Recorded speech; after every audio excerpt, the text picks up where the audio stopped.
Olá, pessoal. Muito feliz de estar aqui com vocês hoje. Para quem não me conhece, eu sou a professora Janaína Martuccello, coordenadora do curso de graduação em zootecnia da Universidade Federal de São João del Rei. E hoje a gente está aqui para conversar um pouquinho sobre a importância da zootecnia no agronegócio brasileiro com o nosso convidado, Guilherme Minci. Eu vou fazer a apresentação dele para vocês. Ele dispensa apresentações por toda a representatividade que ele tem na nossa zootecnia. É um prazer enorme estar recebendo o Guilherme aqui. A gente já fez uma live na Semana de Zootecnia para comemorar, né, Guilherme, o nosso dia de zootecnia no 13 de maio. E agora, em setembro, nós estamos aqui de novo. Né? Foi tão bom, foi tão legal, os alunos gostaram tanto. Né? E foi muito boa. Foi uma live muito bacana. Então, a gente resolveu chamar o Guilherme para fazer essa nossa aula inaugural, que tem como objetivo fazer vocês não só conhecerem a importância da zootecnia para o agronegócio brasileiro, mas entender um pouquinho mais dessa profissão fantástica, né, Guilherme, que vocês resolveram abraçar. E a gente que é zootecnista de coração, de carteirinha, de formação, sabe o quanto é gostoso ser zootecnista, né? Então, nós vamos lá. Guilherme Minci, ele é zootecnista formado pela Universidade Federal de Santa Maria. Eu não vou dizer o ano não, tá, Guilherme? Leiloeiro rural, tá? Então todo mundo conhece ali dos leilões. Conselheiro da Associação Brasileira de Zootecnistas. Olha que bacana. Guilherme Minci foi o zootecnista do ano em 2016. Um prêmio mais do que merecido por tudo que ele representa para a nossa zootecnia. Diretor da Federação da Agricultura e Pecuária do Pará. Conselheiro do Fundo de Desenvolvimento de Pecuária do Pará. E o melhor de tudo no currículo, o que é, Guilherme, que eu esqueci de falar? Sou amigo da Janaína, eu botei lá embaixo. Mas é brincadeiras à parte, Guilherme. Seja muito bem-vindo à nossa casa, que agora, virtualmente, aqui é a Universidade Federal de São João del Rei, é a coordenadoria do curso, essa página. Então, seja muito bem-vindo à nossa universidade. Nossas portas e nossos corações estão abertos para você. Obrigado, Janaína. Obrigado a todos da universidade. É um privilégio, né? A gente poder estar nesse novo momento. A gente não esperava isso no ano passado. Está passando por tudo isso que aconteceu em 2020, que a gente não vai comentar aqui também.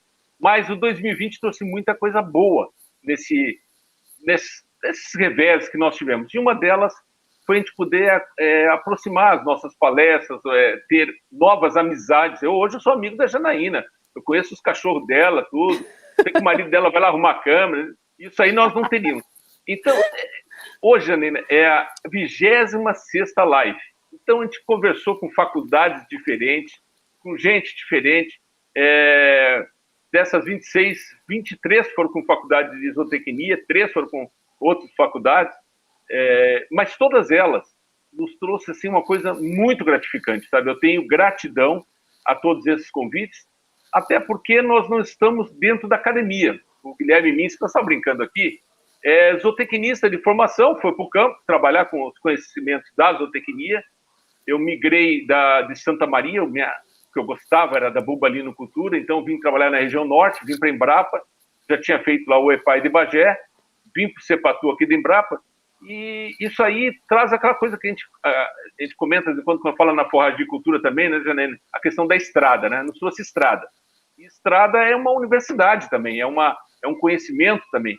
Então, eu sempre fico muito grato quando a gente conversa com diversas universidades, com todas essas lives, da gente poder trazer um pouco para o nosso colega, para o nosso aluno, para a nossa zootecnia, uma outra experiência criada pela academia, tudo que eu tenho oriundo da academia, tudo que ele falou há pouco sobre leiloeiro rural, tem outros cargos, mas é por causa da zootecnia, por causa da Universidade Federal de Santa Maria, no Centro de Ciências Rurais, onde a gente se formou, e a gente traz uma outra visão. Eu fiquei muito satisfeito de ser convidado para a aula inaugural, o privilégio, e eu tentei montar uma palestra que não fosse muito acadêmica, que fosse uma coisa mais uma visão geral.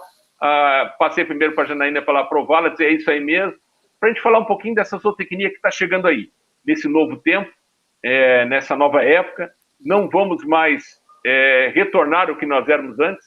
Quero dar os parabéns para o Marcos, porque para a gente ter, Marcos, uma tecnologia como essa, que nós estamos falando nessa aula inaugural, com essa qualidade, e sem precisar viajar. Estou chegando no escritório aqui, hoje eram diversos problemas muito diferentes. Hoje foi um dia só de Pirarucu aqui, chegando pirarucu no supermercado, e o abate como foi feito lá, e o acompanhamento dos barcos, e como é que faz a geleira, como é que faz a despesca, enfim, um dia inteiro de zootecnia, mas que no mesma noite eu posso chegar aqui, a camisa é a mesma ainda, viu? Não deu tempo. E poder falar de zootecnia com vocês é uma satisfação muito grande. Eu estou falando sobre isso nesse momento, apenas para dizer que a nossa vida, muitas vezes, ela é fora da academia, ela é fora da faculdade, mas felizes daqueles que têm ligação com a academia sempre, que possa ter amigos, que possa ter colegas, ter professores, porque dá um vazio no momento que você sai fora da universidade. E agora? E agora o que eu faço? E agora para quem eu pergunto? E agora aonde eu vou atrás daquilo? Porque a iniciativa privada, ela é muito exigente e ela tem várias fontes de pesquisa. Então nós precisamos ter uma fonte fidedigna e acompanhar. Eu acompanho o que eu puder de live de forragicultura. Eu, além de acompanhar, quando eu chego lá na fazenda que eu dou assessoria, aí, minha amiga, eu vou para correção de solo, eu faço envases, eu falo nos capins novos, eu fico falando. Eu não vou dizer que eu aprendi aquilo tudo na live, aquilo ali é meu conhecimento que está renovado e está autorizado. Já usei muito das tuas lives, viu, Janaína? Aqui, na prática, muito, muito mesmo. Eu não cito a fonte, porque os caras não perguntam, eles acham que sou eu que estou sabendo tudo aquilo. Só você, Guilherme. Então vamos lá. Eu queria agradecer demais o apoio que a gente recebeu aí da Universidade Federal de São João, o pessoal do CETEC, o Marcos está acompanhando a gente aqui, muito bacana. A Universidade se prontificou, o CETEC rapidamente atendeu, a gente está num diálogo muito legal. Queria agradecer ao pessoal da Associação Brasileira de Zootecnistas que está aqui acompanhando a gente, o professor Arnaldo de Rio Pomba. Né, eu achei interessante que teve uma colega deles aqui, né, uma aluna nossa, que escreveu assim, achei tão a Nayan. Ela escreveu: pessoal, estou passando para dizer para vocês que a caminhada pode não ser fácil, mas não desistam não, dediquem-se. E é mais ou menos isso, né, Guilherme? É muito bacana você ver um aluno comentando com o outro, né? Não é fácil, vai ter umas disciplinas que vão ser nosso calcanhar de Aquiles, nós vamos ter que nos dedicar um pouco mais, mas depois é muito gratificante, né? Você está falando de bioquímica? Aqui é mais o cálculo, né? Que pega o pessoal, a química orgânica, né? Mas nós vamos tocando, vai dando tudo certo. Né, na tentativa de fazer. E precisa disso ainda depois, olha. De tudo isso, né? Quando chega lá no mercado, precisa de tudo isso, né? Então, eu queria mandar um abração também para os calouros 2020.2 e também para o 2020.1, que são também calouros. Então, a gente tem os calouros caçulas e os calouros, entendeu, Guilherme? Porque foi uma confusão isso aí tudo. Misturando aí, um abraço para o professor Arnaldo, tá? Lá de Rio Pombo. Então, eu queria mandar um abraço para todos eles e para os meus super veteranos. Deixa um abraço também, tá, Guilherme? Que são meninos maravilhosos e muito especiais. Nosso curso se faz com esses alunos, então é por eles que nós estamos aqui. Então, vamos lá? Vamos lá. Vamos lá, então. As perguntas difíceis ficam para a Janaína, as mais fáceis eu posso falar sobre a zootecnia e a importância para o agronegócio, que é o que a gente vai comentar aqui hoje. E aí, pessoal, pode ir perguntando aqui, tá? Pode ir perguntando aí nos comentários. A gente vai, o Marcos tem um jeito ali de botar a pergunta para a gente depois, e não fiquem com dúvidas, isso aqui é só para aumentar em vocês o entusiasmo pela nossa profissão. Por isso que quem está falando para vocês aqui hoje é um entusiasta da zootecnia, tá? Então o Guilherme, ele tem a zootecnia no sangue, na cabeça, no coração, então é por isso que ele está aqui falando para vocês. Não fiquem com dúvidas, perguntem tudo. Aproveite que o homem está aqui e ele entende tudo. A Janaína disse que não ia comentar a respeito do ano que eu me formei.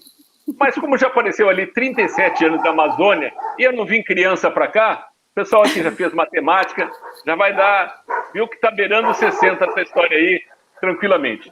Mas a gente vai falar sobre isso, e para comentar sobre essa zootecnia, eu quero começar a fazer um exercício do que vai acontecer nessas macro tendências mundiais. O que nós temos de perspectivas para acontecer? A primeira coisa, um aumento de demanda por energia. Qualquer país para ser produtivo, qualquer região, qualquer vila, qualquer local para ser produtivo, e aí depois nós vamos falar sobre isso, o que é produção, o que é rentabilidade, ele tem que ter energia. O Brasil hoje tem uma das melhores fontes de energia limpa, não vamos entrar nisso, que seria uma outra live totalmente diferente. Mas é uma questão que nós temos que ter muito cuidado.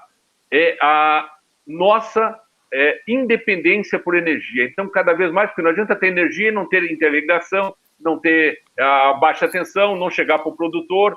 E, às vezes, o zootecnista chega para aquele produtor, faz um grande de um projeto, é viável, tudo, e depois ele vem cá, E energia elétrica, como chega aqui, como é que são as fases? Aí depois ele chega à conclusão que nas macro tendências mundiais, uma das coisas é a energia.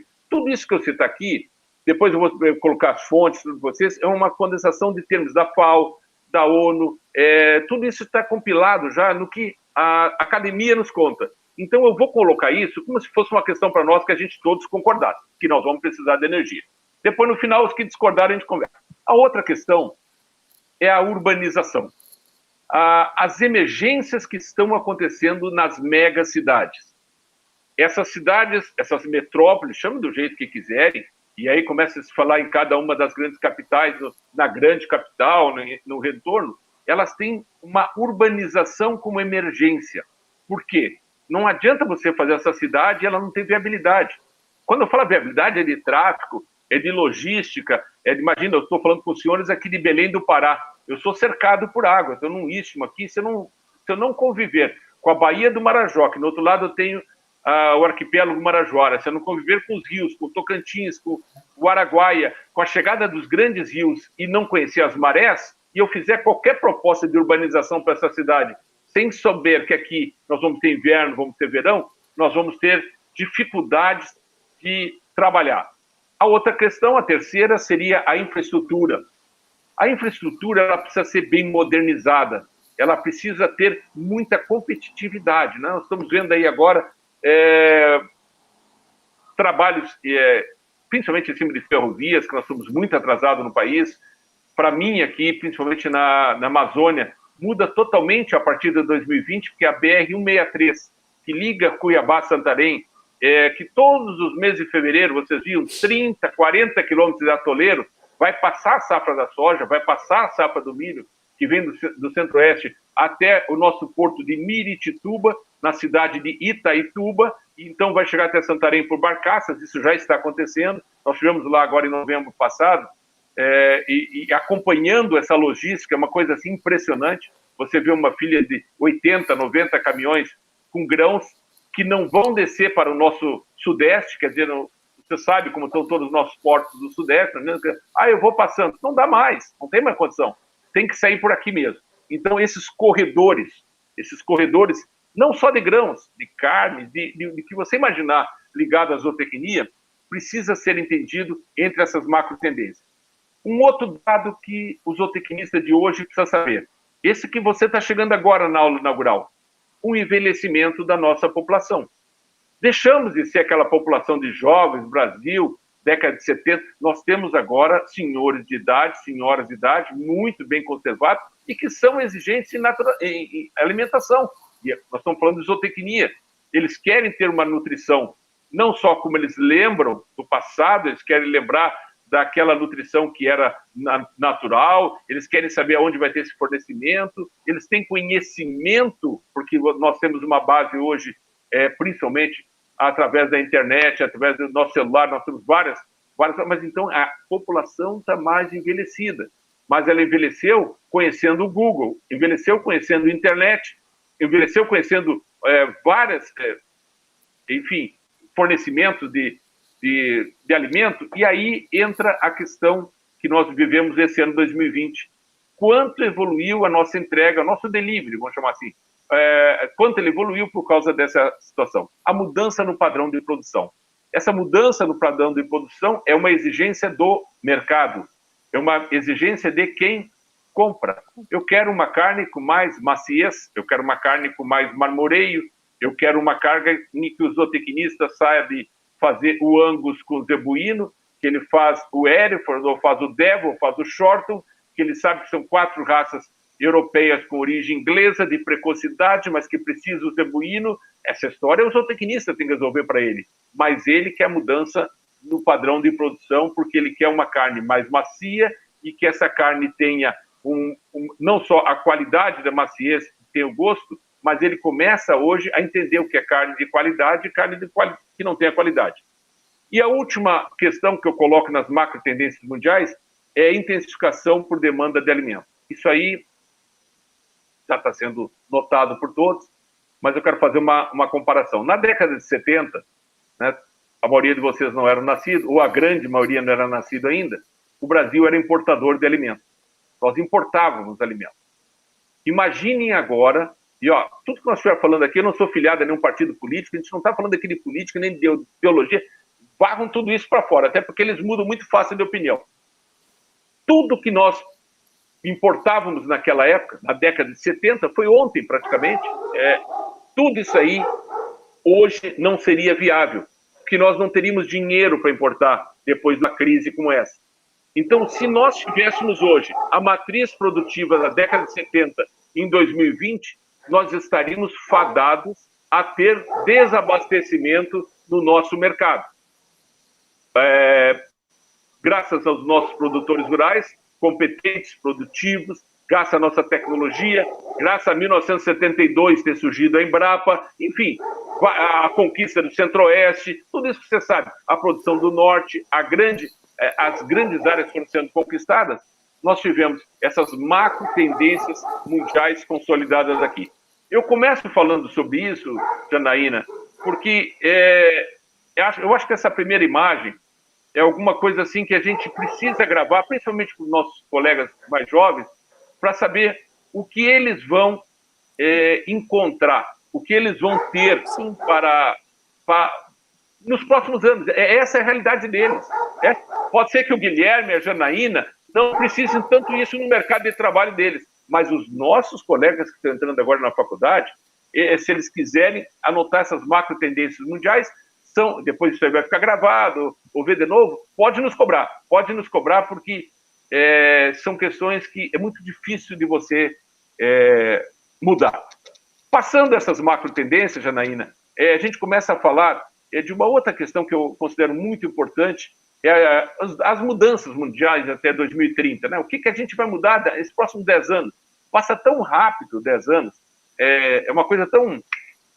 Parece que não, mas você vai ver, 10 anos você saiu da faculdade, você está no mercado de trabalho, e aí você vai ver, pô, nós temos aí alguns polos de produção, e quando a gente fala na América do Norte, principalmente na Europa Ocidental, tem um baixo crescimento populacional, a população deles começa cada vez mais a minguar, menos filhos, né?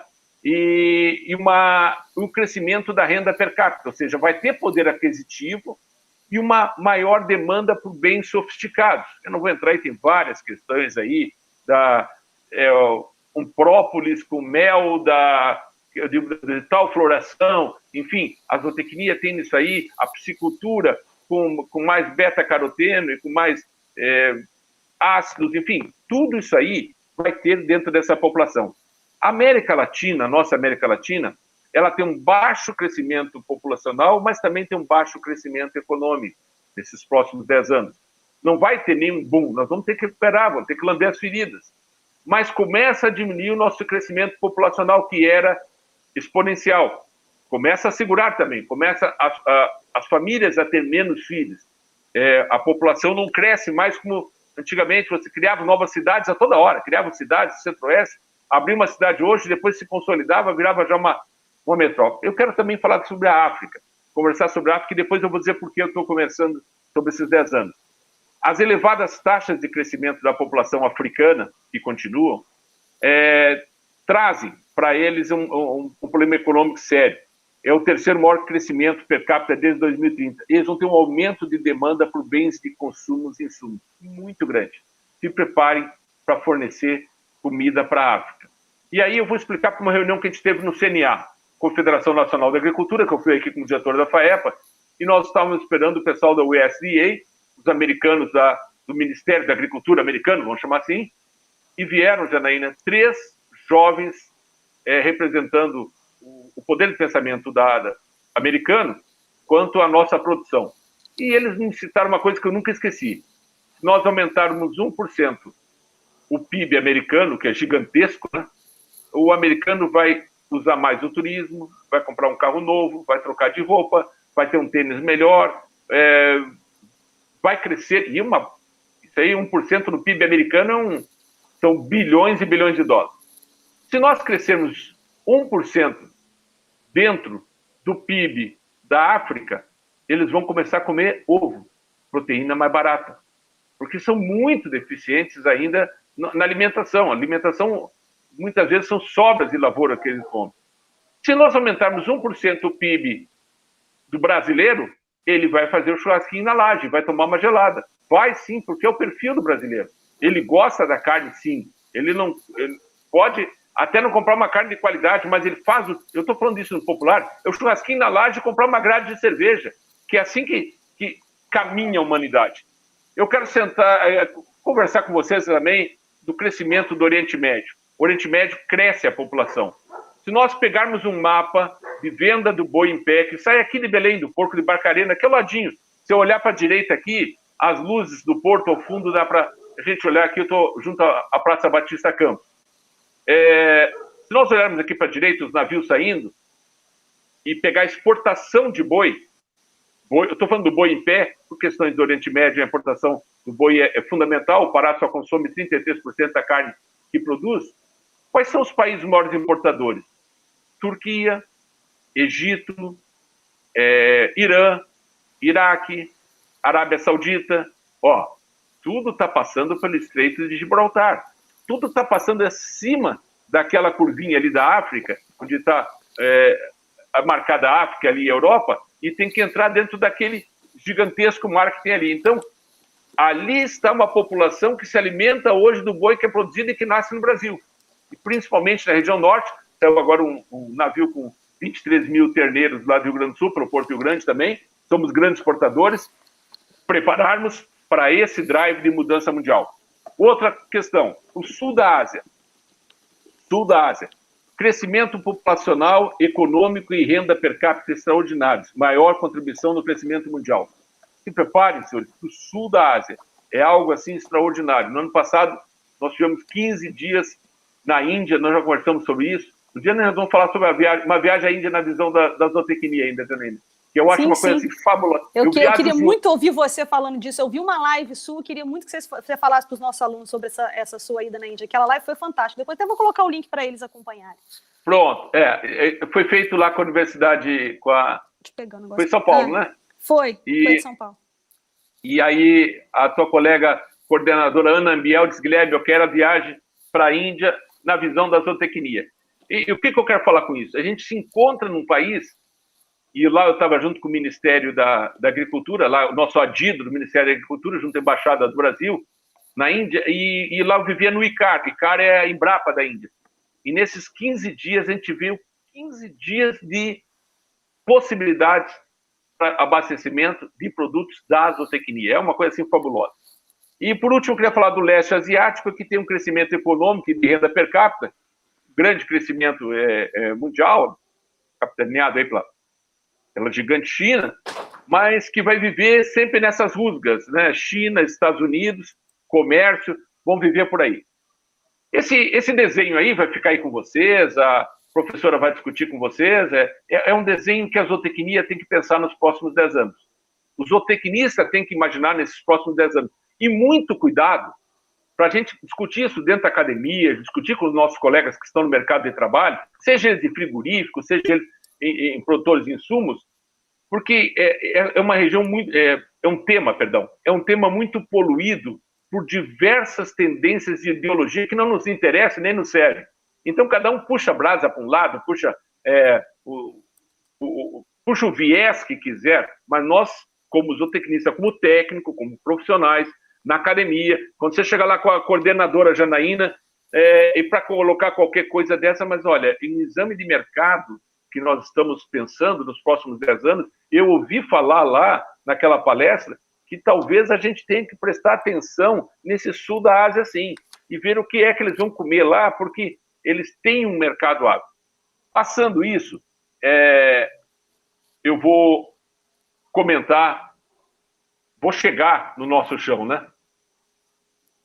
Quem é o país, quem é a região que pode solucionar até 2050, nós vamos já ter uma população aí extraordinária, que pode solucionar a questão de fome no mundo. Não é a questão fome naquela a coisa mais crítica, assim, mas é a questão de alimentação. É um país que tem um bioma extraordinário.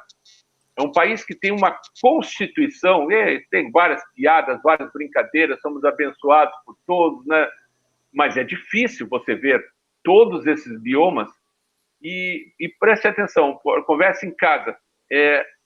Por mais difícil a situação financeira, por maior crise política, por pior bobagem que o Supremo possa ter feito naquela semana, mas o desabastecimento do supermercado não aconteceu. O alimento chega lá. Chegou, ficou, agora está a brincadeira toda em cima do arroz, né, que é um dos produtos mais baratos que tem. O pessoal está indo aqui, Janaína, para casamento, aí a noiva tira o buquê, ninguém vai no buquê, os caras vão no arroz, os caras pegam o arroz que ela está tirando, porque virou uma situação bastante... Virou meme esse negócio do arroz, né, Guilherme? Virou. Então, mas aí você sabe que, chegou a 4,40, chegou a 4,50, mas tem arroz lá, né? A carne está cara. A carne, depois nós vamos ver ainda hoje, a carne é a mais barata do planeta. Nós não podemos misturar com poder aquisitivo. Isso é outro problema. Não vamos misturar poder aquisitivo com preço. E também saber dessa produção. Toda essa área verde em cima, eu estou falando lá embaixo daquela ilhazinha azul, é a nossa Amazônia. A Amazônia que tem 66% da área intacta, Amazônia que é totalmente inundável. Então, tudo que você vê hoje à noite na sua televisão, pegou fogo nos Estados Unidos, pegou fogo na Austrália. Quando seu avô, sua avó, seu tio ficar assustado lá, dizer, epa, eu fui lá numa palestra que me disseram que a Amazônia ela é inundável e tem alto lençol freático e que o rio Amazonas antigamente corria para o Pacífico. Tinha um doido lá de Belém do Pará falando que o rio Amazonas corria para o Pacífico. Nunca ninguém me contou isso, que aquilo era um grande lago, um gigantesco lago, que depois, quando subiu a Cordilheira dos Andes, ele teve que sair lá pelo arquipélago Marajoara, que são mais de 2.000 ilhas. Eu só sabia da ilha do Marajó, mas esse doido trabalha na ilha da Mexiana. A ilha da Mexiana é a menor das três, entre a Mexiana, a Cabiana e o Marajó, mas é a menor e tem 97 mil hectares. E ele diz que a pastagem nativa de lá é extraordinária e que se a professora Janaína fosse lá, ela ia rever os conceitos dela de forragicultura, só na inundação do Amazonas. Acompanha aí as fotos do Guilherme lá. Ele teve lá, né, Guilherme? Agora, recentemente, semana passada, não foi? Tem que voltar, eu trabalho lá, eu tenho que voltar. Tem que voltar, umas fotonas maneira demais, gente. Vocês têm que ver lá. Entra lá nas redes sociais dele para vocês verem. Mince está lá o Instagram, vocês podem lá discutir. G de Guilherme e o Mince no sobrenome. A outra questão, Janaína, que é importante quando a gente vê toda essa questão, é o que a gente consolidou de áreas que no passado nós não tínhamos a menor chance. Estou falando do Centro-Oeste. Nosso Centro-Oeste que não podia, aí a professora vai explicar tudo para vocês, esse fenômeno todo que aconteceu, e aí chegou o seu Piauí, aí chegou o seu Mato Piba, Maranhão, Tocantins, Piauí, Bahia, e que também não podia, né? Sempre não dá para produzir lá. Hoje estamos aí inaugurando o trigo no Ceará, produção de trigo no Ceará. Então, tudo pode. É questão de preço, é questão de tecnologia, é questão de trabalhar. Um dos que está à frente da produção de trigo no Ceará, pela Embrapa, é Rogério Perim, que foi meu colega de turma da zootecnia, produzindo trigo no Ceará. Olha aí. Não brinca com esse pessoal da zootecnia, não. Não mesmo. Não. E ficam... eu acho que essa imagem que a gente queria colocar, professora, é falar principalmente da diversidade da mesma região, ou seja, nós precisamos fazer logística, precisamos fazer interligação. Eu falei na questão principalmente de fogo, por quê? Porque quando a gente vê as notícias de outros lugares que estão queimando, que eu falei Estados Unidos, a gente falou Austrália, são florestas totalmente diferentes, né? São florestas que secam, que não têm o solo inundável e principalmente não conseguem fazer o que nós produzimos hoje aqui numa área bastante diminuta. Depois a gente vai conversar sobre isso e vocês vão ver o quanto é importante você poder produzir e o zootecnista sabe produzir em ambiente equilibrado. É essa a nossa grande diferença. Bom, isso aí, se nós fôssemos conversar sobre isso aí, sobre essa imagem, a gente podia passar uma boa live, uma boa palestra, mas eu não vou pedir para você fazer isso nessa segunda-feira de vocês, não. Eu só quero que grave que nós temos biomas diferenciados, produção bem diferente, que nós temos segurança alimentar, ou seja, é o principal de um país hoje, não é o exército, não é a aeronáutica, não é a marinha, ele precisa ter segurança alimentar. Nós precisamos saber que temos não só que alimentar esse país, como alimentamos, mas fora dele, Nós temos que alimentar agora 1,3 bilhões de pessoas. Vou repetir, 1,3 bilhão de pessoas vão ser alimentados nesse país. Isso aí não adianta querer voltar atrás ou para frente. Não tem outro lugar, não tem outra matriz produtiva para você fazer. E também lembrar aquilo que a gente comentou na imagem passada, Janaína. Em 1970, que eu falei, nós éramos 70 milhões de habitantes. 70 milhões. Era uma população, um crescimento muito grande. Naquele tempo, 45% da população era rural. E nós tínhamos, nesse 45% da população rural, o pessoal da cidade gastava da sua cesta básica, gastava do seu dinheiro que ganhava, 45% dele com comida. Ou seja, você morava lá em São Paulo, você tinha uma renda básica de 3 salários mínimos, estou fazendo aqui uma hipótese, 45% disso era gasto em comida. Ou seja, um gasto que não dá para movimentar, adiar nada. Eu não estou falando de nenhuma coisa, a comida básica. Em 2015, vamos passar um pouquinho agora de 1970 para 2015, dados do IBGE, diz que 70 milhões nós passamos, é anterior ainda, Marcos, eu só vou colocar ali depois essa ainda. Deixa só aí. Em 2015, esse país tinha já 210 milhões. 210 milhões. Opa, 70 para 210, cresceu muito essa população, hein? E essa população rural de 45% baixou para 15%, êxodo rural. O pessoal saiu embora do campo e foi para a cidade. Coitada da cidade. Coitada da cidade que não tinha infraestrutura, nem porque já tinha. Imagina, sem ter saneamento básico, sem ter condições de educação, de cultura, de transporte, aí vai embora, hospital, pode falar o que quiser. Essa cidade, que era 45%, eu falei em 1970, baixo para 2015. E o gasto com comida, que era 45%, baixa para 15% da arrecadação. Opa, tem um outro dado importante aqui. Eu baixei de 45% que eu gastava com comida para 15%, então eu estou podendo comer um pouco mais. Baixou o preço dos produtos da cesta básica, no modo geral, de 45 para 15. Isso dentro do salário, quem ganhava R$1.000 gastava 450 com comida. Agora ele vai gastar 150. Então isso é muito significativo nessas mudanças. Obrigado, Marcos. É que eu só queria falar aí, mas agora você está certo em trocar. Aí nós vamos falar agora, tentar começar por essa demanda de alimentos que nós estamos falando. O Marcos estava certo, quem estava errado era eu, porque ele já estava falando de alimento, e ele é mais esperto do que eu. Mas é que eu queria mostrar o Brasil ainda. E nessa maior demanda para alimentos, que a gente vai falar agora, aí vem o primeiro item. Insumos do agronegócio. Isso é fundamental. Nós temos que ter dependência do insumo do agronegócio.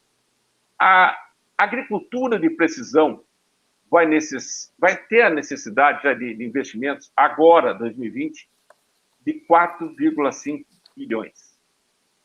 Então, nós estamos falando da agricultura de precisão, e aí também, vocês já viram em diferentes lives, já tem... Então, na Forragicultura tem muita coisa disso, né, Janaína? Tem muita coisa que eles vão ver em aula, mas condições que nós estamos colocando assim, importantíssimo, como insumo do agronegócio, agricultura de precisão. Quem está pensando nessa área se especializa, vai bem, depois eu quero conversar sobre isso. A biotecnologia genômica. Biotecnologia genômica hoje está dominando, se precisava começar agora as reuniões da BCZ, você vai lá e acompanha o que vai ser a nossa exposição virtual, tudo é genômica agora, nós temos a leitura genômica também, isso aí é outra palestra, nós não vamos entrar nesse momento agora. A nanotecnologia, outra realidade, é um outro insumo. A nanotecnologia é outro insumo do agronegócio. E quem de nós falávamos isso há tempo atrás? Não comentávamos isso. A automação e a robótica para a digitalização do campo. Quem já entrou nas modernas coletadeiras, plantadeiras, quem já entrou em modernas máquinas hoje, quem já viu uma gigantesca coletadeira com um joystick, com 4, 5 telas na frente, olha, tem muito piloto de avião que fica olhando aquilo ali e se embaralha. Então, hoje precisa, para você chegar lá e ter a capacitação, aí vem nossos cursos do Senar, aí vem capacitação do Mural, você precisa ter um técnico em cima de uma máquina como essa aqui, custa 3, 4, 5 milhões, tá? De muita capacitação. E você vai ser o chamado lá para dizer, olha, essa pastagem que você está formando aqui, eu quero saber como você vai marcar ela no seu GPS. Então, é outra realidade nossa. E eu coloco também aqui a plasticultura para controle de variações do clima. Cada vez mais, o clima que nós nunca dominamos, porque você precisa ter duas coisas que são comandadas pelos oceanos e longe daqui. Então, você vai ter El Ninho e El Ninha. A palestra que eu fiz ontem, eu entrei, eu viajei no El Ninho e El Ninha, eu estava bom em climatologia. Ontem não, na sexta-feira. E eu acho, ou eu convenci todo mundo, ou só eu saí convencido daquilo.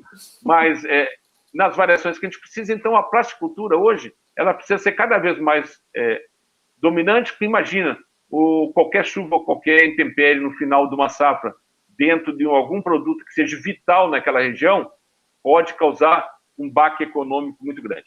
Na demanda por alimentos vem o segundo item, perdão, que esse aí, vocês, mesmo antes de nascer, já dependiam deles. Esse segundo item é água. Água. Água. Água. Hoje, quem tiver água doce, eu estou aqui em cima de um lençol freático extremamente alto, estou falando aí da Mexiana, que eu vou passar, passa 6 meses cheio d'água e 6 meses seco, então eu tenho que drenar, eu tenho que saber mexer com lençol freático. Essa é a caneca que um dia eu vou ganhar, essa caneca. Vai sim, tô esperando ficar pronta aí, ó, o pessoal do GFOR, ele tá cobrando a caneca aí, ó. Não, eu não tô cobrando, eu não tô cobrando, eu tô sugerindo. Eu prometi que ia dar e vou cumprir. O pessoal, a caneca aí, ó, vamos agilizar. E eu não podia perder a oportunidade de falar agora, porque aí ficou em público e tá gravado. Bom. Tá, ela é chique, ó. Ela é linda, essa nossa caneca. Então, você vê que até para uma live você precisa de água. E se você tiver uma caneca bonita da zootecnia, muito melhor. Né? Então, esse aí você vai ouvir muito falar em dessalinização. Todo o processo de dessalinização, ele avançou muito. Ele era extremamente caro, era difícil, mas hoje nós já estamos tendo aqui na costa do Nordeste, e aí o pessoal que trabalha em carcinocultura vai dar um show nisso aí, o quanto dessalinizar, o quanto não dessalinizar. O pessoal da zootecnia que for para essa área aí vai depender muito disso aí, de usar essa água do mar, mas com que teor, com que... isso aí é um mundo à parte. Então, eu estou colocando aí 15,3 bilhões de dólares que foram gastos em 2018, agora teve mais, estão chegando mais máquinas agora aqui de Israel, já começando a entrar com um projeto piloto, muito importante. A outra questão é você ter a certeza que nós precisamos de investimentos em saneamento. Sem saneamento, a situação fica crítica. E também o tratamento de água potável. São soluções para a indústria 4.0, ninguém mais vai poder colocar indústria. Quando eu falo indústria, é a tua indústria da agricultura, a tua indústria da piscicultura, sem pensar em soluções para a produção e também, claro, para os dejetos da água. Hoje aí, depois a professora vai falar com vocês, e eu estou aí com passagem aí com as capineiras de Cumari, que eu aprendi com ela, fiz um bom plantio lá, e eu estou toda ela com fértil irrigação, toda ela com a água dos peixes. E, eu vou te mandar as fotos depois. Pensa numa adubação que dá certo, viu? E eu brinco aqui na frente, quem conhece Belém do Pará, aqui na frente tem uma praça, Praça Batista Campos. Nessa praça nós temos 1 hectare de água. Aqui eu crio pirarucu. Eu tenho 2 tanques aqui, é 1 hectare de água e são divididos em quatro lagos, vamos dizer assim. Em um lago desses eu tenho pirarucu. Nesse lago do pirarucu, e claro, o resto é tilápia para eles comerem, que não poderia ter aqui na Amazônia, mas algum prefeito botou tilápia, escolheu esse ciclino de tilápia e botou aqui. E tem as mudas, que é tudo que a gente que desce aqui de um prédio, não sei o quê, tem a planta dentro do seu vaso, que um dia o vaso não aguentou mais, planta lá. Não era para ser assim, mas é assim que acontece. Então, eu ensinei eles têm um baldinho nas casas de coco aqui na volta, eles pegam o baldinho, de manhã vem um senhorzinho de idade, pega o baldinho, vão lá pegar aquela água, chega a sair verde de lá. Digo, o senhor está fazendo fértil irrigação. E eles, os zootecnistas já veio falar conosco, de fértil irrigação com água do pirarucu, que é melhor ainda. Eu invento umas coisas também para dar um... para ter um gás do pessoal, né? O pessoal se envolver com o município. Exatamente. E o terceiro processo, os alimentos processados. Os alimentos processados é uma realidade, nessa maior demanda por alimentos. Nós vamos ter que ter alimentos funcionais, né? São alimentos que são exigidos hoje aos zootecnistas, alimentos com maior prazo de validade. É muito difícil hoje eu tirar um produto por causa do transporte, por causa da maturação, e que eu não desenvolvi o prazo de validade, então eu tenho que entender o prazo de maturação daquele meu produto.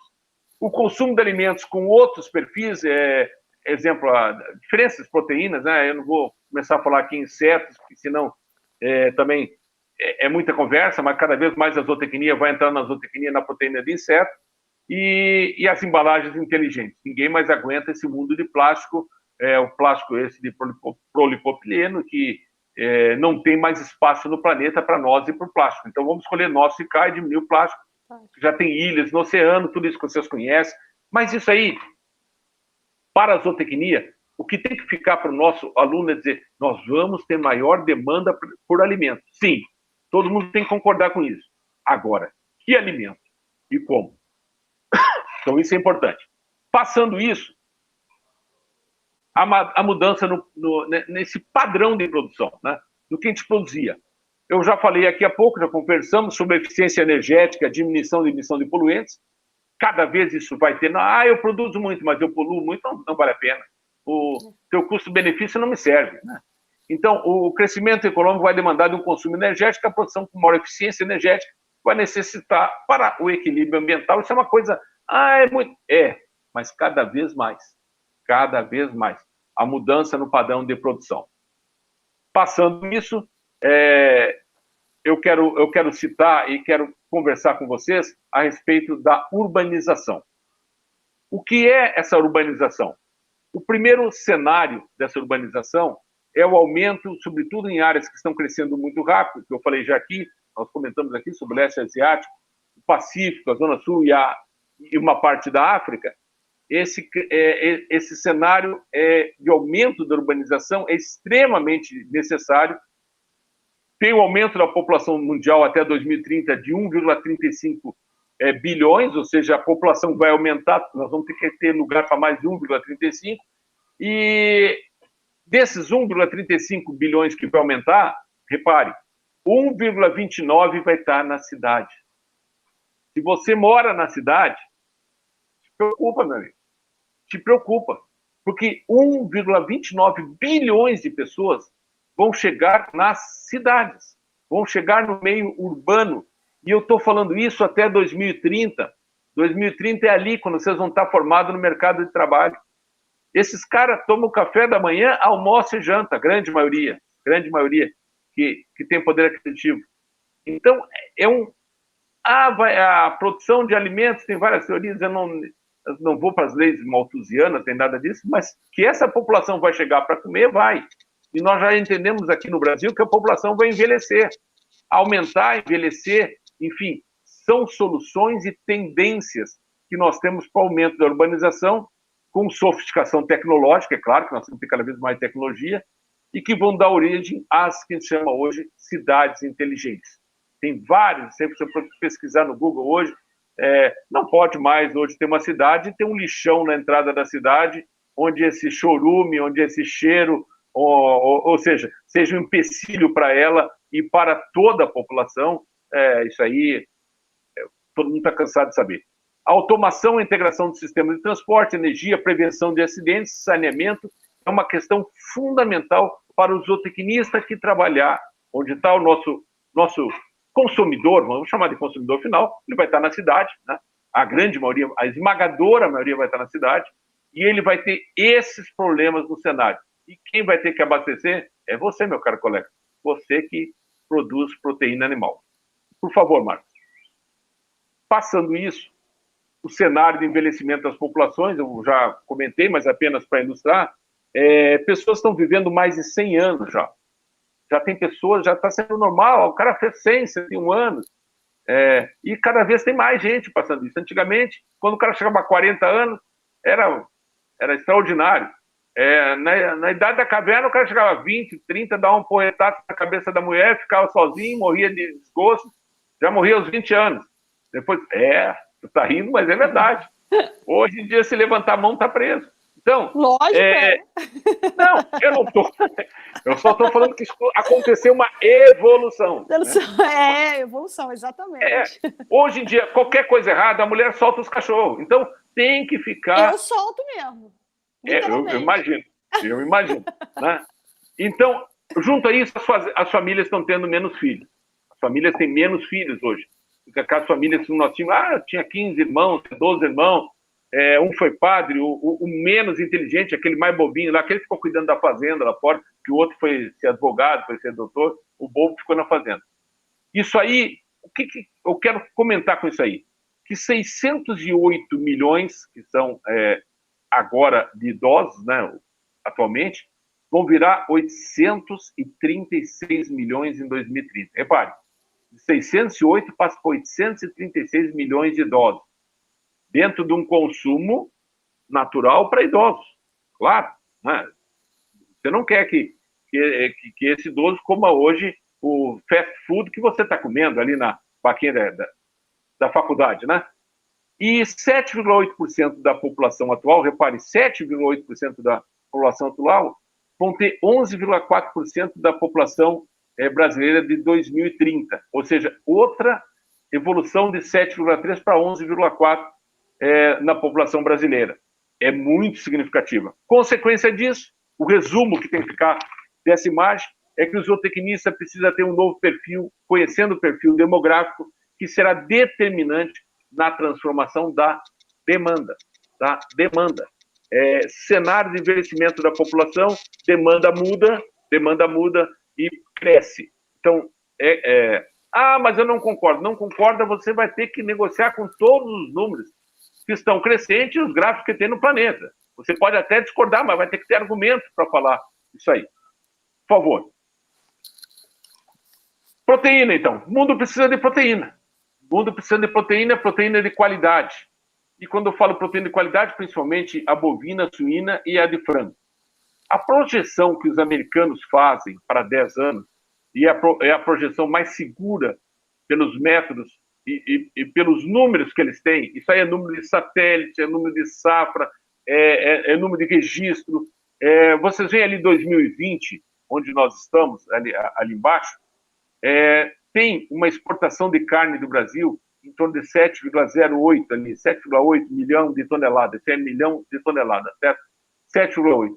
Em 2030, nós precisamos estar com 11,36 milhões de toneladas sendo exportadas.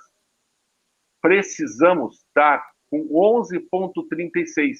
Então, esse crescimento que vocês estão vendo aí, esse crescimento da exportação de carnes do Brasil, e carnes em geral, tá? Eu falei bovina, suína e de frango, vai ser de 61%. Gente, isso é muita comida. Isso é muito aviário. Isso é muita suinocultura. Isso é muito boi confinado. Isso é muito balanceamento. Isso é muita pastagem bem formada. Isso é muito balanceamento de ração. Isso é muita genética. Isso é muita nutrição. Isso é muita sanidade. Porque 61% a mais, vou repetir, 61% a mais em 2030 é o mercado de vocês. E isso é uma aula que pretende ser inaugural para futuros zootecnistas. Então, se vocês ficarem com essa imagem, nós vamos começar a destruir aquela coisa que falam.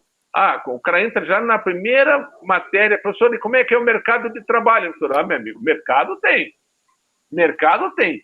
Fique bom, se especialize em alguma coisa, tente andar hoje comercializando algo. Isso é um outro assunto que antigamente na minha turma, Janaína, chamava o zootecnista de pastinha, o cara que saiu da faculdade, aí ele não fez mestrado, não fez doutorado, não foi tão inteligente como a Janaína, aí teve que sair para vender alguma coisa. Isso aí era pejorativo naquela época. Hoje não está mais tanto. Que tu tem vários colegas teus, Janaína, que estão na área comercial como zootecnista. E estão bem sucedidos, sim. Estão precisando usar a zootecnia, sim. E não vai ficar todo mundo dando aula, e não vai ficar todo mundo... Até porque é impossível. E vão crescer todas essas universidades que temos. Então, até porque a maior demanda do mercado que a gente tem, né, Guilherme, é no campo mesmo. É o zootecnista que tem que ir lá. Quando você falou, né? Muita sanidade, né? Você comentou aí, é muito confinamento, é muita pastagem, né? Tudo. É muita zootecnia. É só zootecnia. Né? É proteína animal. É zootecnia. Então, é um tanto de coisa que o mundo que esses meninos têm para explorar aí. Olha só. E às vezes em quando, se a gente bota esse número assim, de 7,08 para 11,36, pode parecer, pô, isso aí é pouquinho a mais. Não.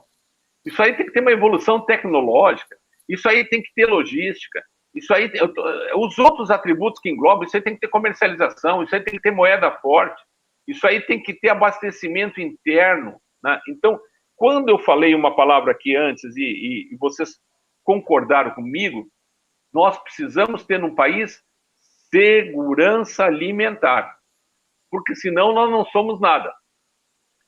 Eu sou vizinho aqui em cima da Venezuela, trabalho lá em Roraima e estamos ali perto.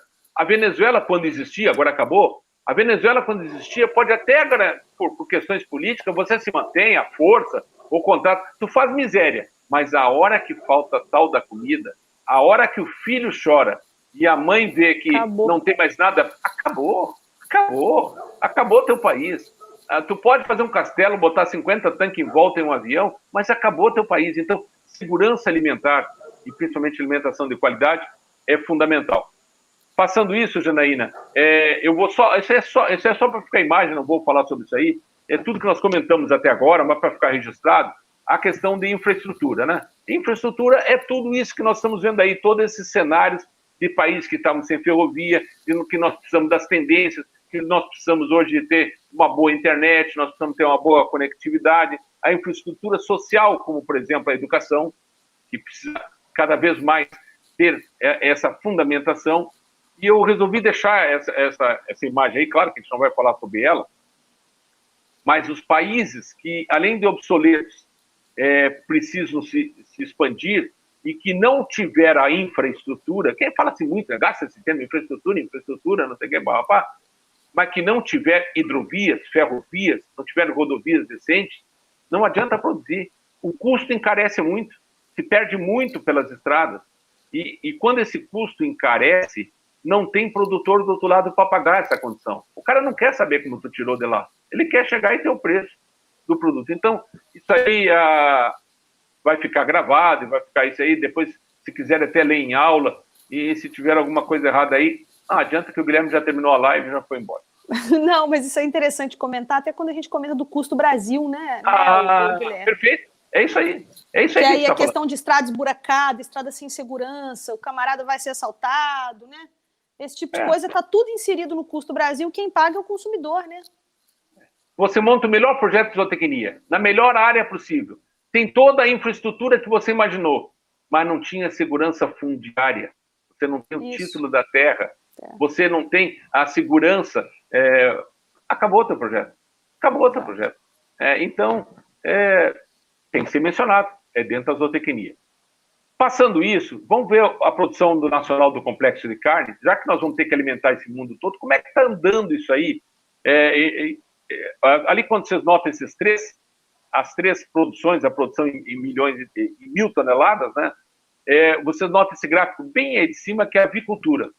A avicultura brasileira, não precisa se falar, é uma das mais competentes do mundo, a gente exporta aí, estamos aí hoje com toda a Ásia dependendo de nós, Arábia Saudita, abriu um novo mercado, Tailândia, esse gráfico aí de cima, né? E a tendência, você vem até ali 2018, nós temos esse gráfico, ela continua crescendo, né?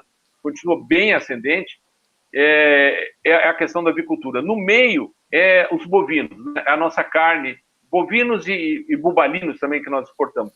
E lá embaixo, onde nós somos ainda menores, porque os outros países são grandes produtores, especialmente a Europa. A Europa produz muito suína, carne.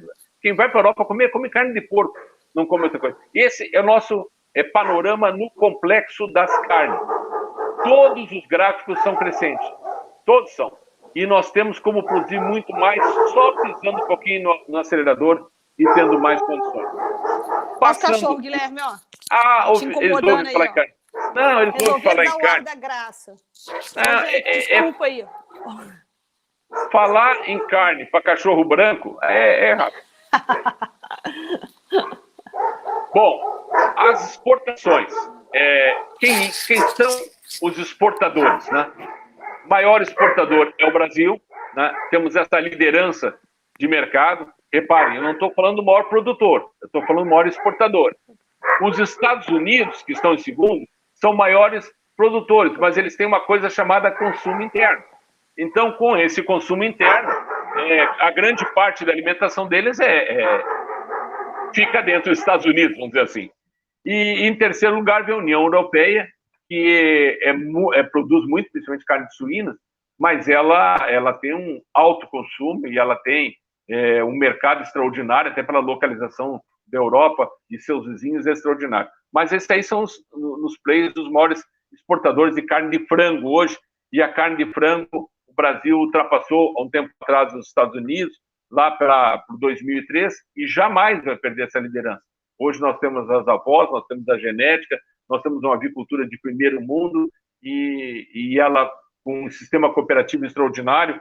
Então, o pessoal que vai ficar na avicultura, o pessoal que está chegando e vai para a avicultura, bom trabalho, viu? Vocês têm muita coisa pela frente.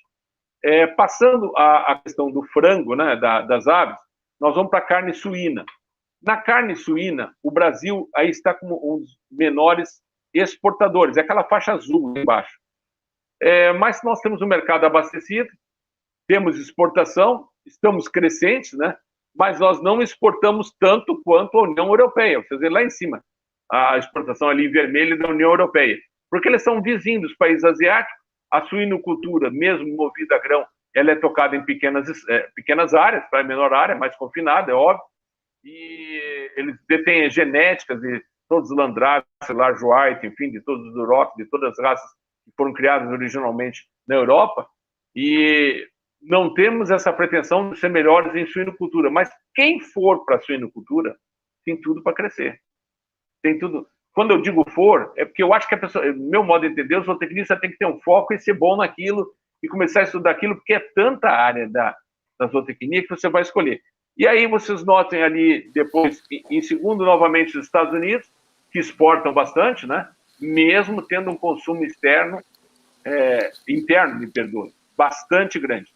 O que entra diferente aí na suinocultura é o Canadá, que é um extraordinário produtor e exportador de carne suína, e o Canadá, por questões de clima, tem uma solução para a suinocultura muito importante. Enfim, é um país que nós temos que sempre pensar, quando fala em suinocultura, pode pensar no Canadá também, que ele é importante.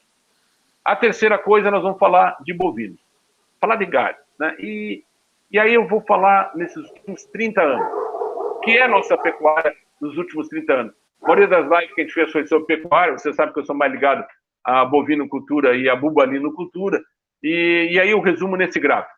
Nos últimos 30 anos, nós produzimos 12% a mais de carne. 12% a mais de carne, 30 anos. Vamos ter que fazer isso nos próximos 30. Eu estou só pegando os últimos 30 anos. 12% a mais de carne e produzindo em 15% menos de área. A agricultura invadiu a nossa área. Mas para aí, o Guilherme está dizendo que diminuiu 15% a área e está produzindo 12% a mais de carne. Está certo, sim. É isso mesmo. Nós estamos mais produtivos. E essa carne, nós estamos produzindo 20% a mais de peso na nossa carcaça. Uma carcaça com mais qualidade, mais precoce, e 20% a mais de peso. Isso é dados em resumo de todos os nossos frigoríficos. Fora isso, nós temos que dizer que nós temos 160% a mais de produtividade por hectare. Olha, 160% a mais. Aí depois a Janaína vai explicar para vocês por que esses 160% a mais. É um outro cálculo de aproveitamento, de nós entendermos as pastagens, de não termos só as pastagens nativas que nós tínhamos antigamente. Enfim, eu não vou entrar nisso aí, senão ela vai me dar um baile aqui e não posso diminuir minha nota. Nós temos hoje 253 milhões de pecuárias em florestas preservadas. Precisamos saber vender isso. Nós somos o país que mais preserva no planeta. Daqui um pouquinho, 2030, metade das florestas preservadas no planeta Terra serão brasileiras. Porque a nossa preservação, além de termos mais área preservada, a deles diminui um impacto, principalmente asiático, muito maior que o nosso, que é africano também, e o Brasil continua tendo principalmente áreas, não é só na Amazônia não, mas várias florestas plantadas e recuperação em todo o bioma. Então, vou chamar esse desenho, essa figura, antigamente a gente falava slide, mas se eu falar slide, o Marcos é capaz de me cortar e me tirar do ar agora, ou então denunciar a idade, né? Identifica o teste de carbono do rapaz. mas eu acho que ela simplifica muito o que aconteceu nos últimos 30 anos e o que nós vamos ter que fazer, Janaína, nos próximos 30 anos. Passando isso, no ano passado eu estava fazendo um leilão em Jaguarão. Jaguarão é divisa com o Uruguai, e agora em novembro eu vou estar lá também. E lá no Uruguai a gente discute muito carne, são fanáticos por carne. Não é só os parrillas, não, eles conhecem carne. Só que o uruguaio conhece muita carne que come hoje brasileiro lá do frigorífico Santa Maria. O uruguaio importa carne brasileira e exporta a carne dele. Por quê? Aquela faixa verde lá em cima, aquela faixa, quando nós estamos falando de preços, né? É a carne mais cara que nós temos hoje no planeta. Então, a carne mais cara está nos Estados Unidos. A carne, eu estou falando carne para você ir comprar, para você chegar lá no supermercado. E a carne mais barata é aquela cor de laranja lá embaixo, a carne no Brasil. E esses preços, aí está tudo em dólar por quilograma, é uma forma de nós compararmos como são os preços da carne no mundo. Durante vários anos, várias fatias de 2018 a 2019, onde a gente pôde avaliar por frigoríficos no planeta inteiro. A segunda carne mais cara é a do México, aquela amarela, porque ele é vizinho de um país chamado Estados Unidos. Então, ele vende o bezerro dele para os Estados Unidos. Se a carne dele aumenta nos Estados Unidos, ele vai botar a carne lá para os americanos. Então, aí nós temos o México. E também, vocês notem aí no centro, que era o nosso grande concorrente, era a Austrália, esse vermelho, como eles têm uma carne mais cara do que a nossa. Por que vem buscar o boi em pé no Brasil? Por que o Brasil exporta carne? Porque o Brasil é bonitinho, porque a pastagem de leguminosa com gramínea foi bem equilibrada? Não, porque a nossa carne é mais barata. Porque na hora do mercado, o árabe vem buscar aqui no Brasil o navio de boi porque é mais barato. A carne que mais se aproxima a nossa é a da vizinha Colômbia, mas que não tem a área nem a produção que nós temos. Mas a Colômbia seria, em preço, a que mais seria próxima. E a Argentina, que infelizmente politicamente está andando para trás e vai ter um 2021 muito difícil, foi o nosso principal concorrente. Agora não será mais por problemas econômicos que nós não vamos falar agora. Eu gosto muito desse gráfico, e eu copiei esse gráfico lá no Uruguai, porque quem fez essa palestra foi um uruguaio. E esse uruguaio pegou este brasileiro que vos fala de supetão. Tipo, mas como é que a gente nunca falou disso? Por que a gente não tem esse gráfico aqui? Eles estão mostrando aqui comendo carne do Brasil. E foi nessa palavra, falar em Rio Branco. Rio Branco é uma cidade vizinha, passando a fronteira em Jaguarão. Eu tenho 2 touros em coleta. Eu posso falar do nome dos meus touros, Janaína? Claro, claro. Pronto. O Agro e o Apetrecho. São 2 touros angus nossos em coleta lá na Progem, que distribuem sêmen pela alta genética. Eu acho os 2 melhores touros angus que tem no país hoje em coleta, e eles fazem a nossa F1. E lá eu vi filhos do Agro e do Apetrecho, claro, lá em vacas europeias, em vacas Hereford, né, que é a maior parte do rebanho uruguaio, e gostei muito da progênie. Esse é de um brasileiro da Amazônia, de eu conheço esse cara. Esse cara é meio doido. O cara, lá na Amazônia, ele tem um touro que vende sêmen para o Uruguai, ele estava mexendo com alguma coisa. Eu acho que essa imagem ela ilustra para nós o que está acontecendo hoje. Por que busca a nossa carne? Brincadeiras à parte, quando a gente pode fazer um comercial, a gente faz para não perder tempo. Os rebanhos... Claro, por favor. Os rebanhos de países selecionados, né, onde a gente tem pecuária, né, nós estamos citando aí 4 países, Brasil, Argentina, Estados Unidos e Austrália, estão em 1.000 toneladas, em milhões de toneladas, desde 2006 até 2019, por esse gráfico colorido que vocês estão vendo aí. Então, o rebanho brasileiro é o maior. O rebanho brasileiro é o mais gigantesco.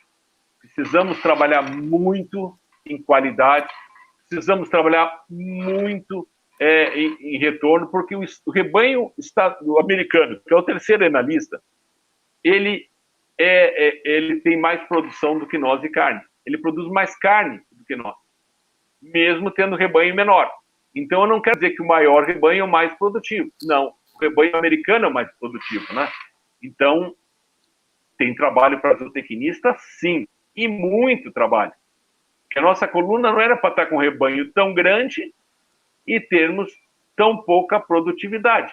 Nós precisamos ter muito mais trabalho e trabalho para ter essa produção. Nós somos os maiores produtores de carne bovina, suína e bovina, dessas duas espécies, nos últimos 15 anos. Nós temos essa liderança na exportação, mas precisamos ter cada vez mais, principalmente que o Brasil agora já vai exportar 131 milhões de toneladas de soja. Nós temos o grão, temos uma casca da soja, temos como aumentar a suplementação. Mas esse gráfico aí eu quero mostrar essa fonte aí, é o CNA, a Confederação Nacional da Agricultura, a FAEPA, a USDA, que eu falei americana, e também o Bradesco, a economia do Bradesco, que fez esse somatório de números para nós identificarmos aonde a gente tem produtividade, onde a gente tem rebanho e aonde a gente pode aumentar. Por quê? Esse fenômeno do Brasil, pode passar aí, ele evoluiu e ele mudou o mapa. Esse mapa é do rebanho por estado. Se nós pegássemos eles há um tempo atrás, esse rebanho bovino, ele ia estar 40%, 42% a mais lá na região sul, lá no Rio Grande do Sul. Aí, Janaína, eu vou te mostrar um negócio que eu fiz aqui, porque eu vou apresentar umas próximas palestras, a gente vai estar sabendo. Nessa época da pandemia, a gente ficou em casa e eu resolvi fazer a história... Deixa eu ver se vai aparecer aqui. Vai estourar... Não. É a história da... o título é A História do Agro, tá? Eu peguei e fiz essa história do agro. Pode colocar que o Marcos aumentou você aí, ó, ficou ótimo. Ok. A história do agro, tá? Essa história do agro diz que a pecuária nacional... Tá bem assim como... Tá. O valor da pecuária do nacional não está no tempo em que foi realizado, mas sim pela intensidade de desafios. O que é isso aqui? Isso aqui é eu contando... Vocês veem que não tá... A pecuária brasileira desde 1530, aí vai aparecendo ano a ano, como ela vai evoluindo. A pecuária brasileira, que vocês já viram que começou com uma mulher, a Ana, que começou a pecuária no Brasil, buscando esses dados. Aí eu vou ano a ano, passando e vendo a evolução da nossa pecuária até chegar em 2020. E aí eu fui, pandemia, preso dentro de casa, não queria ficar doido. Vamos pesquisar e vamos botar e vamos pegar livre, não sei o quê. Pô, isso aqui ficou muito grande, ficou legal. Eu vou apresentar agora para a nossa faculdade de zootecnia, o Congresso de Zootecnia, eu vou apresentar isso ano a ano e eu te convido depois para te assistir, porque eu acho muito legal, porque eu não sabia. Eu não entendia como aquele nosso rebanho que chegou lá nas capitanias hereditárias, que chegou lá pelo Nordeste, por que o boi no Paraguai se chamava boi vicentino? Vicentino porque a pecuária não existia ainda lá no Rio Grande do Sul, na Pampa, na Argentina, no Uruguai, mas já tinha um boi vicentino, porque a pecuária ela migrou primeiro para o Paraguai, depois chegar no Sul, mas daí teve uma grande seca no Brasil. Enfim, essa história para nós chegarmos hoje na pecuária mais competente, a gente está montando com a visão da zootecnia, e um dia a gente vai conversar sobre isso, ficou muito legal. Bacana demais. Ficou legal e, assim, conta histórias que eu não sabia. Eu imaginava, não sei o que, mas não sabia. Então, ficou legal. Por isso que eu monto esse mapa hoje, para dizer aonde está a pecuária brasileira, onde nós temos rebanho. Então, a gente vai lá embaixo no Rio Grande do Sul, e que o Rio Grande do Sul falava que tinha 36%, 40% da pecuária, e hoje só tem 6%. Só tem 6% do rebanho. E aí você vê a migração dessa pecuária para o Mato Grosso do Sul, com 12%, o Mato Grosso com 14%, Goiás com 10%, né? Minas Gerais, que só tem 11% do rebanho hoje. Só 11%. Mas cadê todo aquele rebanho que foi por lá? Não. A economia, a agricultura, o desenho que ano a ano vai acontecendo, vai dizendo, olha, o Pará que não tinha pecuária, que tinha um boi que chegava pela região do que é hoje Tocantins, já tem 9% do rebanho. Ô, Marcos, volta com o mapa, só para ver um negócio, uma dúvida que eu tenho aqui. Eu já sei tudo. Não, eu tô pensando aqui nessa questão desse rebanho de Minas, né, que eu vou puxar a brasa para minha sardinha aqui, ainda assim é o maior produtor de leite, né? E aí o pessoal lá do Centro-Oeste aí produz mais carne, né? Goiás quando eu falo rebanho, produz... O rebanho geral. Eu sou meio bovinos e bubalinos. Né? Não. Bovinos e bubalinos. Eu sou meio. Por quê? Para a gente ver só a migração, porque se a gente for fazer essa palestra daqui a uns 4, 5 anos... Vai estar diferente. Totalmente diferente. Totalmente diferente. A soja cada vez alcançando mais espaço no Rio Grande do Sul. A questão da avicultura no Rio Grande do Sul se fortalecendo muito sempre. Muito forte. Cultura, né? E são vários fatores que isso, né? Aí tu me pergunta por que o Rio Grande do Sul está lá em azul. É porque o time que manda no Rio Grande do Sul é azul. Tu vê, em Minas Gerais já não dá certo. Não. Aí, pessoal, ó, dá o jeito de vocês aí, ó. Tá falando de vocês. Eu não falei nada. Eu não falei nada, eu só estou dando algumas dicas. Bom, passando esse crescimento, e é só para ver como é mobilizado, aí nós temos esse mapa que vem mostrar para nós não só o que nós temos de rebanho nos países selecionados, em milhões de cabeça, Brasil, Argentina, Estados Unidos e Austrália, mas é isso aí que eu quero, só que fique essa faixa aí, brasileira, essa faixa azul aí em cima. Olha o que está crescendo o nosso rebanho, em qualidade, em quantidade, em rebanho, em rastreabilidade, em áreas livres de aftosa, enfim, sanidade, nutrição e genética. Esse tripé que a gente precisa crescer. Olha o quanto ele está crescendo e o quanto ele vai crescer para cima dos outros rebanhos. Então, já que nós falamos aqui em carne, já que nós falamos em proteína, já que nós falamos o que nós vamos trabalhar, imagina para ter esse crescimento constante, o quanto nós vamos ter que melhorar em sementes selecionadas, em sementes blindadas. Bom, eu não vou falar nisso aí para novamente não ficar tão deficiente, mas, Janaína, você vê em todas as questões aí que nós vamos falar de insumos, de NPK, de cálcio, de correção de solo, enfim, tudo isso aí, senão essa elevação não continua, porque ela não pode ultrapassar. E aí eu quero colocar para vocês uma frase aqui. Passando isso aí, eu quero dizer para vocês que a zootecnia brasileira vai responder por 50% do incremento das ofertas globais de carne. Reparem bem. De tudo isso aí, pode passar essa, Marcos? 50% do incremento, ou seja, 50% que vai crescer o mercado mundial de carne, todo mundo chegou à conclusão aqui que vai comer mais, que a população vai crescer, nós já passamos por isso, né? Vocês foram concordando comigo. 50% disso vai ser de responsabilidade da zootecnia brasileira. Isso quer dizer que os nossos colegas que estão entrando aí na zootecnia vão saber nesse momento que eles vão ter que começar a acordar mais cedo e dormir mais tarde. Começa por essa equação. Tem que dar conta. E porque não tem. Mas com certeza, com certeza. E aí vão lembrar que, olha, tinha um cara lá da Amazônia falando para nós, lá de Belém do Pará, mais a professora Janaína, comentaram uma vez que nós ia ter que dar conta de 50% do que vai aumentar, ou seja, do incremento dessa população. Isso é muita coisa, é muito trabalho, é muita oportunidade e com capacitação. Não é qualquer um, não. Não adianta pensar que agora nós vamos... vou derrubar uma floresta. Não existe mais isso, derrubar a floresta, vou montar capim, não sei o quê. Tem que ser com a floresta em pé, sim. Tem que ser recuperando áreas degradadas, sim. Tem que ser aumentando a capacidade de quilogramas por hectare, sim.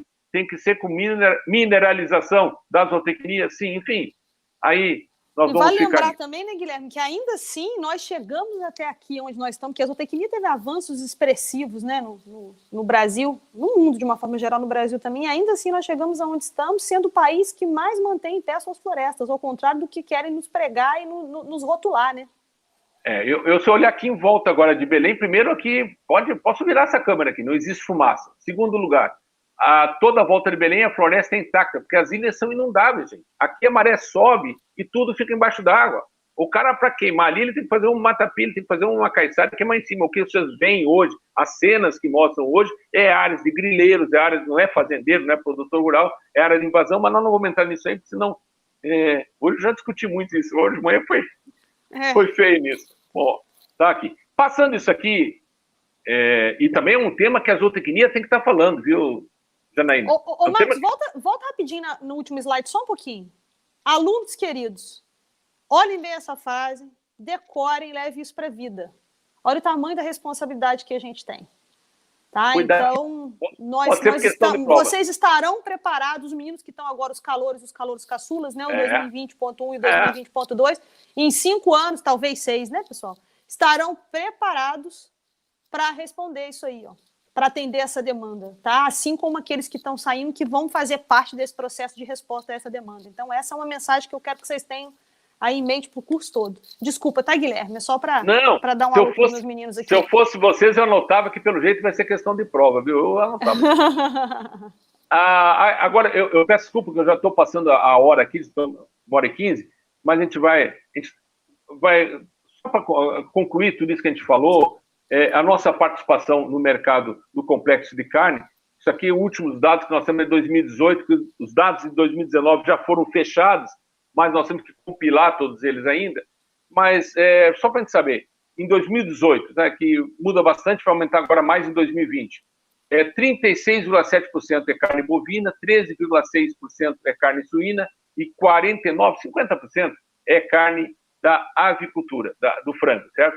Essa é a nossa participação da zootecnia no complexo de carne em 2018, ela muda pouco para 2019, vai aumentar mais agora em 2020, para nós terminar o ano, nós vamos ver um acréscimo bem grande na pecuária bovina.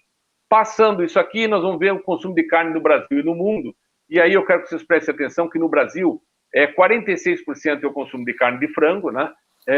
14% é o consumo de carne suína, e a carne bovina tem 38% do seu consumo. Por que da carne de frango? Quando a carne de frango, aí vocês vão lembrar do plano cruzado, era o frango a R$1, todas essas questões, porque é questão de preço e também cultural, né? Tem frango era comida de domingo. Era domingo que chegava um frango, ele acabou sendo diário, porque a zootecnia viabilizou isso. Gente, isso é a zootecnia mesmo, né, Guilherme? Pura, isso aí é zootecnia pura. Esse negócio do frango tá onde tá no status que tá, é zootecnia pura mesmo, é zootecnia na raiz mesmo. E não adianta, Janaína, a pessoa gostar ou não gostar disso, porque é uma realidade que está aqui no supermercado, na sua casa, que está em Minas, onde você está, aqui em Belém, e lá no Rio Grande do Sul, onde eu vou estar na semana que vem. Tudo é a mesma realidade. Com um detalhe muito importante. A dona de casa sabe que com 1 quilo de carne ela faz mais, ela alimenta mais. Aqui no Pará usa o termo mistura, ou seja, ela levou tanto de arroz, tanto de farinha, mas com 1 quilo de carne ela vai misturar, ela faz aquele quilo de carne explodir, né? Agora, reparem, o que eu queria mostrar aqui nessa cena, é que no mundo a situação não é a mesma. Porque no mundo nós temos um crescimento muito grande da carne suína, 42,9%, 43%, aqui onde a gente fala o mundo. Por quê? Aí vai entrar os muçulmanos, aí vai entrar a questão religiosa, vai entrar a questão da Europa, que nós já falamos aqui, apenas para a gente ver que no mundo a carne suína é uma solução para ter proteína nobre, certo?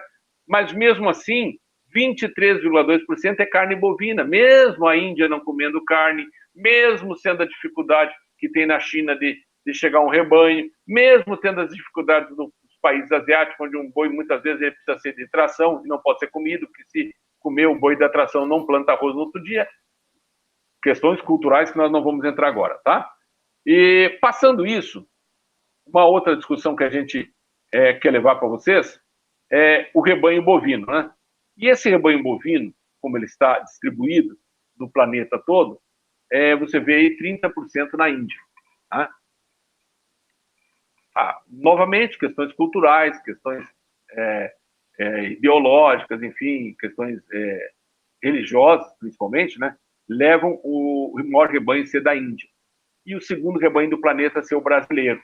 Esse rebanho aí que tem 24%.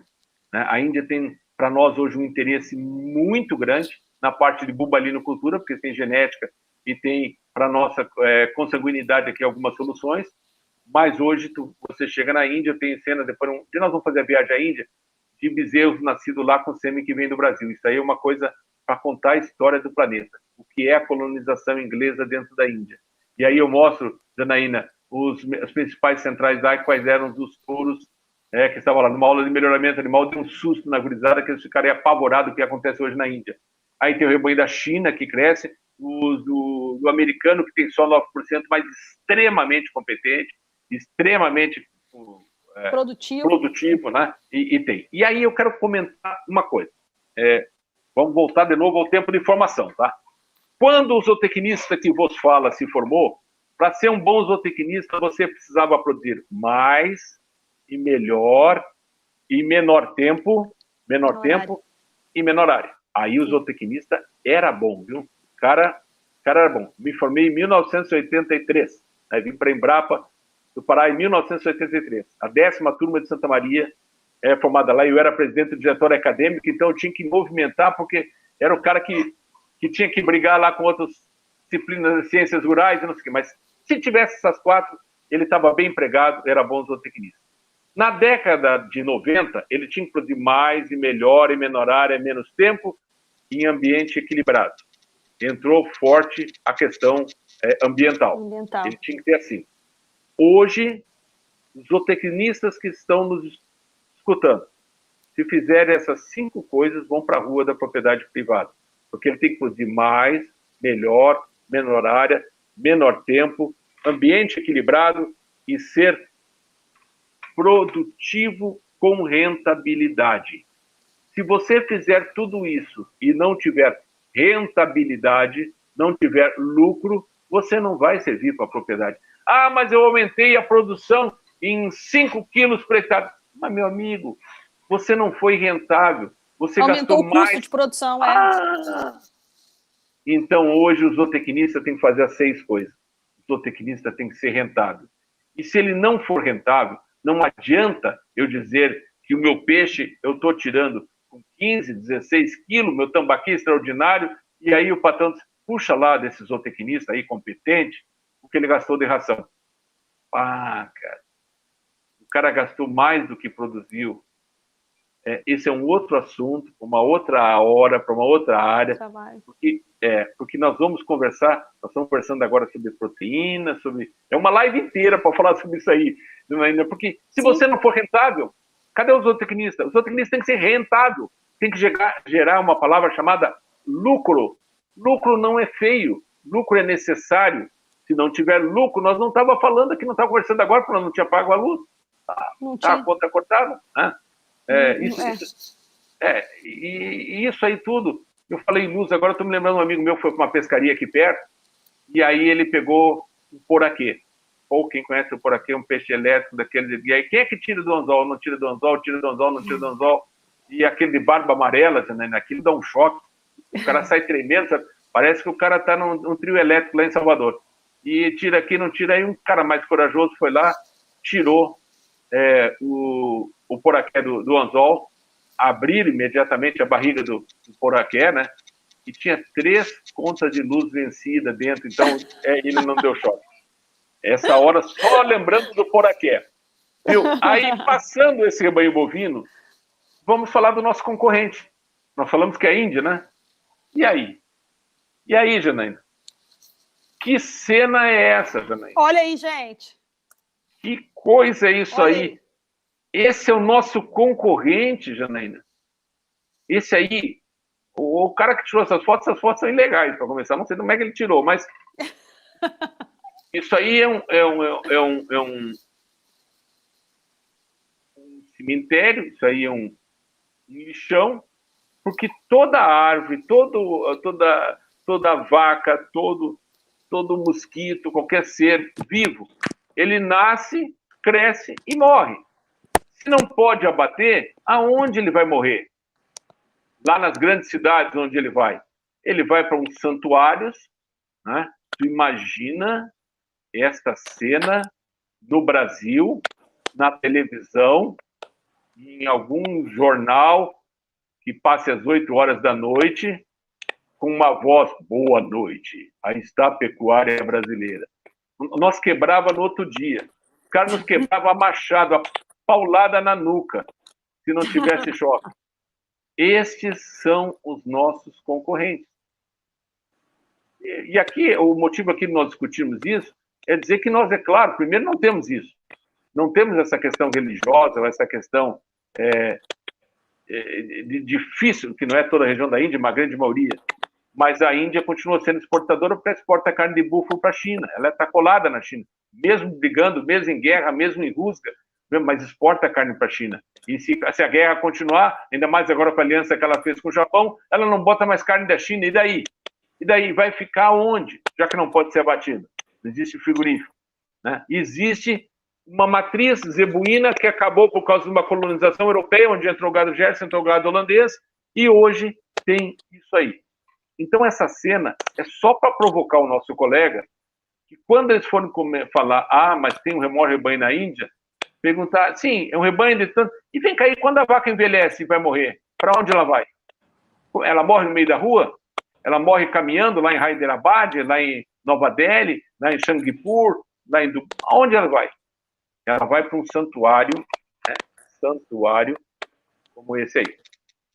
Bom, cenas tristes, uma hora como essa, mas vejam bem, verdadeiras, e que mostram o final a nossa exportação de carne bovina, né? O resumo de tudo isso que a gente falou, nesse próximo slide, eu chamei slide de novo, essa próxima imagem, o cara se trai. Essa próxima imagem mostra de 2019 para 2029, esses 10 anos que esses nossos colegas vão estar agora, para resumir toda essa projeção que falamos, nós temos que ter esse crescimento. No bovino, no suíno e no frango. Essa projeção é em cima de dados que existem, essa projeção é em cima de dados reais, essa projeção é em cima do que está acontecendo em milhares de toneladas, e esse azulzinho claro em cima é o que os nossos novos zootecnistas vão fazer. É o que os nossos novos zootecnistas vão ter que proporcionar para o Brasil e para esse planeta que vai precisar consumir mais carne. Isso é um resumo que a gente tentou fazer para a noite de hoje. Eu peço desculpa que chegamos aí quase 1h30, mas aí tem uma outra cena, aí estão todos os nossos endereços à disposição, está toda a nossa... a gente tenta trabalhar sempre mais com mídias sociais, que é mais fácil, mas aí está meu WhatsApp, o Instagram, é Gemince mesmo, o meu Facebook, o e-mail, tá tudo aí. Aí nesse currículo ele pode acrescentar o seu amigo da Janaína, pode contar para a professora Janaína, e do Marcos também agora. Nós temos uma grande satisfação de trocar essas ideias para aprender. Eu aprendi muito nessas lives, eu aprendi muita coisa assim que não só vai valer para sempre no meu conhecimento, mas me facilitou assim o Encorte de Santa Maria, que eu sempre participo todos os anos. Esse ano foi virtual, a gente discutiu carne com a professora Dora Doralina, lá com muita gente legal, e a gente está numa região chamada Amazônia, uma coisa que vende mais do que outros temas no mundo, e ele precisa ser discutido hoje, Janaína, Amazônia, esses biomas, quando se falar em produção animal pela zootecnia. Nada contra os advogados, mas hoje quem é entrevistado é a OAB. Precisamos estar, sim, filiados à única casa que nos sustenta e que nos abriga, que é a ABZ, Associação Brasileira dos Zootecnistas, que é R$50 com aluno, R$100 com profissional, mas se nós não dermos conta nem de ser filiado à ABZ, desde o começo acadêmico, então é melhor nós escolhermos outra produção, porque é o que nos defende, é a nossa segurança, é onde pesquisar, é onde vem um estádio, onde vem... Então, primeira coisa que eu faria hoje, ser filiado à ABZ, que no nosso tempo não existia. Imagina um diretório acadêmico, eu era presidente da AGES, Associação Gaúcha de Estudantes de Zootecnia. Nós tínhamos um ônibus todo pintado, que era chamado de Índio, que era Uruguaiana e Santa Maria junto. Aquilo ali deu a formação que hoje a gente agradece, porque tudo que eu tenho, eu devo à zootecnia. Eu quero agradecer muito, me senti muito privilegiado em poder estar nessa aula inaugural, agradecer a professora, a coordenação do curso, obrigado Marcos, que fez toda essa parte técnica, pedir desculpa por alguma coisa que nos fugiu, mas a gente tentou fugir um pouquinho da academia, um pouquinho da faculdade, porque era um dos objetivos para essa primeira aula. E outra coisa, eu não sou dono de nenhuma dessas verdades. Isso é tudo para discutir, para vocês procurarem a professora, saber o porquê. Eu acho que a zootecnia é muito dinâmica, pode ser que amanhã nós tenhamos em outra matriz produtiva, mas a gente precisa produzir muito, produzir bem, ambiente equilibrado, e nós estamos na melhor profissão do mundo nesse planeta que o mundo mais vai precisar. Precisamos ser competentes, sim. Eu quero agradecer muito, obrigado, Janaína. Desculpa alguma coisa que não teve, passei, mas deu 1 minuto e 30, tá lá em cima. Não, moro que aqui, isso, Guilherme, é um prazer. A gente nem vê a hora passar, é um prazer. O pessoal ficou firme aqui, chegando gente, saindo gente, entrando gente, mas a maioria firme com a gente aqui. É sempre um prazer enorme te ouvir, é sempre um aprendizado. Eu acho que é importantíssimo a gente trazer pessoas com essa visão diferente do academicismo, né, para mostrar para os meninos a importância que a gente tem, né? E assim, você fez isso com maestria. Tem algumas perguntas aqui, Guilherme, e algumas observações também que eu gostaria de fazer. Deixa eu te fazer uma pergunta. Em relação a essa venda, essa exportação do boi em pé que a gente faz, você acha que isso tem algum prejuízo para a nossa genética? Como é que isso vai para lá? Bom, genética não tem qualquer prejuízo porque vai boi inteiro, né? Vai boi pronto. Mas ela é fundamental. É fundamental. Eu vou te falar, porque existe duas correntes, né? A corrente dos frigoríficos, que diz que não é bom, porque não vai ter uma indústria interna, a indústria frigorífica, e existe a corrente do pecuarista. E aí eu fico com a corrente do zootecnista. O que diz o zootecnista? Se eu tiver produtividade, eu tenho que ter o maior número de janelas de comercialização. Se eu ficar só na mão de quem corta, do frigorífico, eu vou ficar na mão do preço do frigorífico. E quando chega um navio, aqui, eu falei aqui no Porto de Barcarena, aqui do lado, em Vila do Conde, quando o navio chega aqui, muda o preço para o produtor. Se melhora para o produtor, se é mais valorizada a carne, é bom para o zootecnista, para quem ele dá assessoria, para quem ele trabalha. Então, a exportação do boi em pé, ela é vital. Se o Pará só consome 33% da carne que produz e tem que exportar 66%, o dianteiro vai para o Nordeste e o traseiro vai para o Sul, no mesmo frigorífico que tem Marabá, ele tem em São Paulo, então ele abate aqui, vai a carne frigorificada, ela é exportada no Sul, ele precisa exportar o boi em pé, sim. É uma extraordinária matriz. E por que exportar o boi em pé? Porque eles compram boi em pé, porque eles têm que ter o abate deles, eles têm que ter o abate da forma deles. É um esquema de mercado. E se nós não exportarmos, é um mercado que antigamente era da Austrália e da Nova Zelândia e nós conquistamos. Ok. Você tinha comentado nos primeiros slides em relação a essa questão relacionada à agricultura de precisão, e é uma coisa interessante a gente conversar com os alunos, o Guilherme, é que está havendo uma movimentação, né, dessas questões da diretriz curricular de zootecnia, e isso vai ser inevitável. Nós vamos ter que falar de zootecnia de precisão nos nossos currículos. Não tem como. Eu só estou amarrando aqui, meninos, para vocês terem essa noção. Então, o Guilherme não tirou nada também, assim, debaixo do braço, não é porque ele acha, não, é porque isso é a nossa realidade. Então, com essas novas diretrizes curriculares, vai ser inevitável que a gente mexa mesmo com essa parte de trazer para os nossos estudantes essas questões relacionadas à zootecnia de precisão. Tem já muita coisa, né? Tem muita coisa acontecendo, né, Guilherme, de zootecnia de precisão. Mas vocês precisam estar antenados nisso também. Então, a gente precisa estar inserindo isso nos currículos, né Guilherme? Precisa estar no currículo e precisamos trazer mais zootecnistas que estão na zootecnia de precisão para falar com os nossos colegas também e mostrar o que tem de novidade aí. Sim, tem muita coisa boa, né? Tem umas perguntas que o pessoal fez aqui. Se o Marcos puder colocar para a gente a pergunta do pessoal aqui da Opinião ILPF, que ele fez uma pergunta relacionada à consolidação brasileira com o produtor de leite. Ah lá, quais são as perspectivas, né? Eu não estou conseguindo ler, não sei se você lê, o Guilherme. Quais são essas perspectivas para o setor leiteiro frente às exportações? A gente pode se consolidar como exportador de leite? Nós deveríamos estar muito mais... a pergunta é excelente, viu? Porque a gente tocou pouco no assunto leite. Nós somos importadores de leite. Pô, que vergonha. Bota vergonha. Nós falamos em bioma, falamos em produtividade, falamos que somos importadores de leite, porque o leite é um produto muito político. Se você chegar aqui, vamos pegar... Eu vou pegar o aeroporto para visitar aí. Eu vou visitar vocês em Confins. Quando chegar no aeroporto aqui, eu vou tomar 500 ml de água, foi engarrafada numa pedra, numa fonte, e vou pagar 7, 8 reais por 500 ml de água. E se eu for pegar 1 litro de leite, eu vou pagar 2 reais para o produtor aqui e vou tomar 1 litro de leite. Ou seja, é um produto extremamente politizado pelo preço e precisamos ter uma política de preço. Está andando bastante, mas nós temos ainda, imagina, doce de leite do Uruguai, doce de leite da Argentina, temos leite em pó chegando da Polônia, como já chegou aqui, leite em pó chegando do Canadá. Nós precisamos urgentemente trabalhar com nossas bacias leiteiras. Elas precisam ter um trabalho também muito forte dentro do cooperativismo, que eu acredito que é uma viabilização do leite, E fora isso, o produto de laticínios. O leite se viabiliza depois de industrializado. Eu tenho que produzir queijos de qualidade, eu tenho que produzir iogurtes, eu tenho que verticalizar esse leite para não produzir só o leite, porque é um problema. Mas eu acho que na parte de leite talvez seja onde nós precisamos mais evolução. É onde nós estamos mais longe. A pergunta é excelente por causa disso.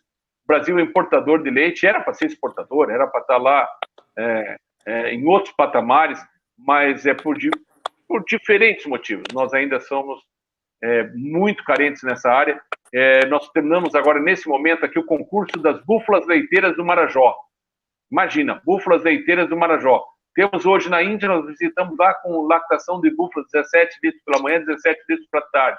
Aqui nós trabalhamos ainda com búfalas de 8, 10 quilos dia. E isso depois de 10 quilos, só com suplementação. Claro que o búfalo tem um leite bem mais sólidos, muito mais rendimento, mas olha quanto tempo para se evoluir nessa área, só nessa área, para você produzir. Mas produz um leite muito barato também no Marajó, ou seja, o custo é barato em pastagem nativa. Enfim, essas adequações para aquilo que a gente falou. Lucro. Quando tiver lucro, vai ter muita gente produzindo leite.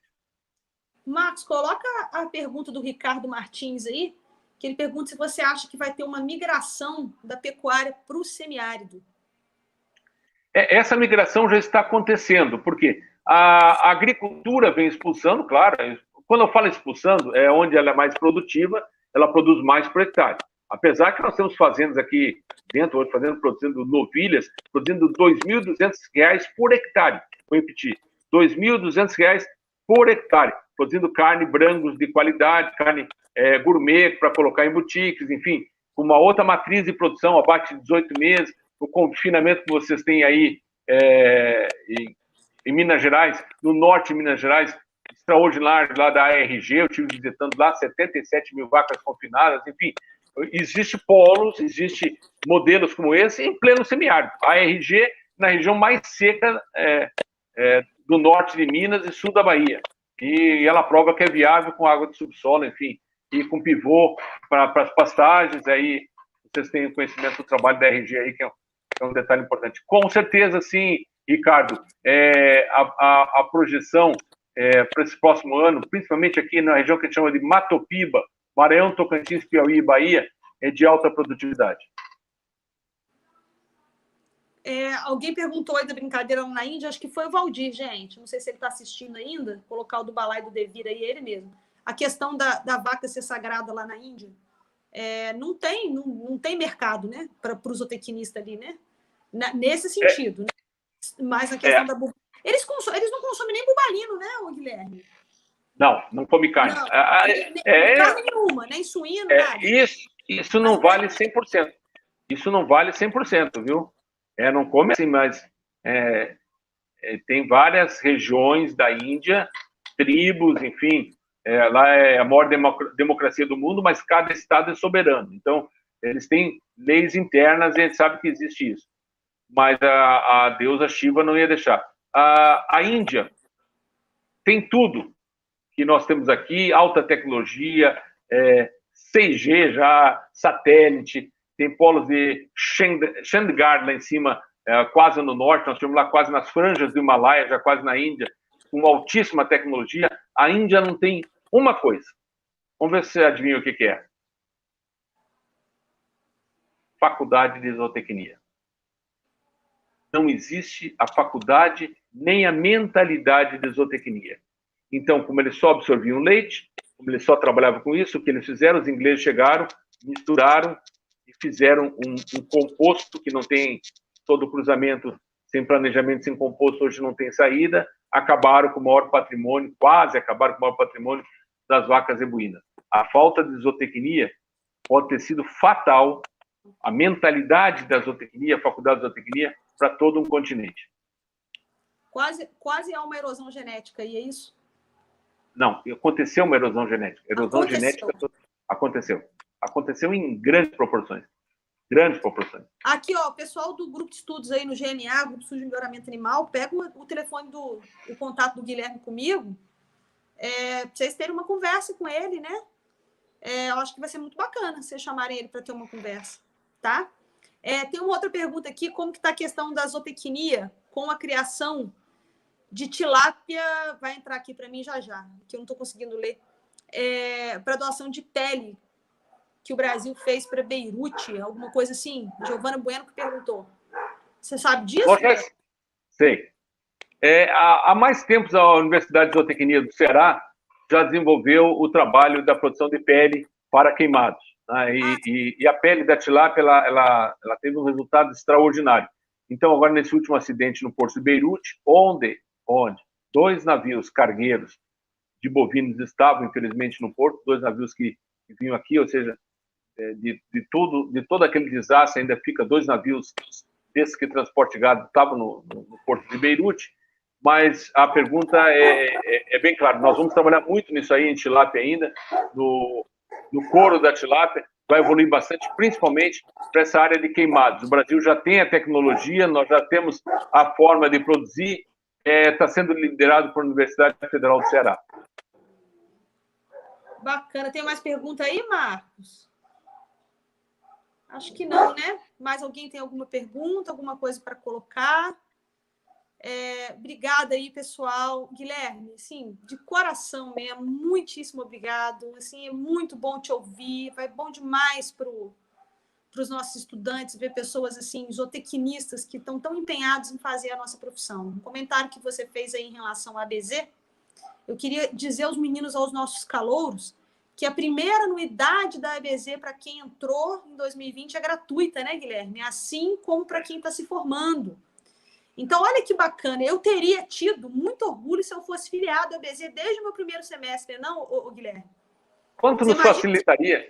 Quanto nos facilitaria disso? Nunca deixei de ser sócia da ABZ. Entrei na Universidade de Zootecnia, me filiei à ABZ e estou até hoje, eu com 20 anos de profissão, contando isso, né? Então, eu convido todos vocês a visitarem a página da ABZ Minas, da ABZ Zootecnistas, tá?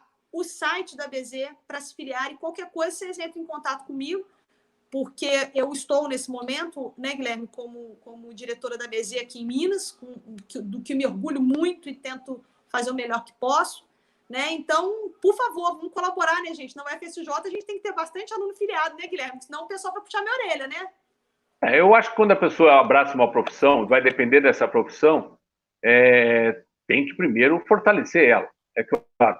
Nós ainda temos várias, eu não quero entrar aqui, várias batalhas, nós temos que formar um conselho, temos que fazer várias coisas, mas nós temos que partir de uma associação forte. Eu não sei nem, Janaína, se no futuro nós vamos ter os conselhos. Eu já sou hoje para Boniar, nós temos lá com todos os conselhos, nós temos a associação. Quem quiser defender a sua classe, faça a sua associação, faça a colaboração que queira, que possa fazer, e se fortaleça para pessoas que você conhece bem, o Marinaldo, que se dedicam, que trabalham, que dão em si. E olha, tudo que tu faz pela zootecnia, ela te retribui muito mais. Eu tenho uma dívida grande com a zootecnia, tenho que trabalhar muito ainda para... Não, eu também. Eu falo isso para os meninos, tudo que eu tenho eu devo à zootecnia. Olha, eu entrei na faculdade de zootecnia, eu saí de lá com diploma marido e filho. Olha isso.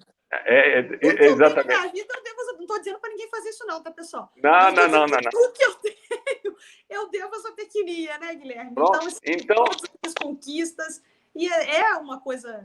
É bonito demais, gente, quando vocês começarem a entender a importância que a gente tem na sociedade brasileira para a produção de proteína de origem animal, né, uma proteína de altíssima qualidade. Eu sempre converso com os meninos, o Guilherme, pensa no ruminante, né? Olha que coisa mais nobre, ele transformar aquilo que você não pode digerir, aquilo que você jamais poderá converter em algo que você consome, digere, converte, né? Extremamente importante para a gente. 100%. Né? Então, quem você sabe falava há pouco da Índia, né? E na Índia, quando você vai passando nas estradas, tu está lá no interior, principalmente lá para o lado de Hyderabad, no sul da Índia, você vê nas beiras de estrada, calçadas e coisa assim. Eu posso falar aqui na tua live bosta? Pode falar a palavra bosta? Pode, claro. Tá. A bosta secando, né? O esterco secando. Vale 2 rúpias. Não, se não puder falar bosta, eu já falei, agora é tarde também. Então, não, mas meus alunos me conhecem, os meus calouros ainda não, mas os meus alunos não me conhecem.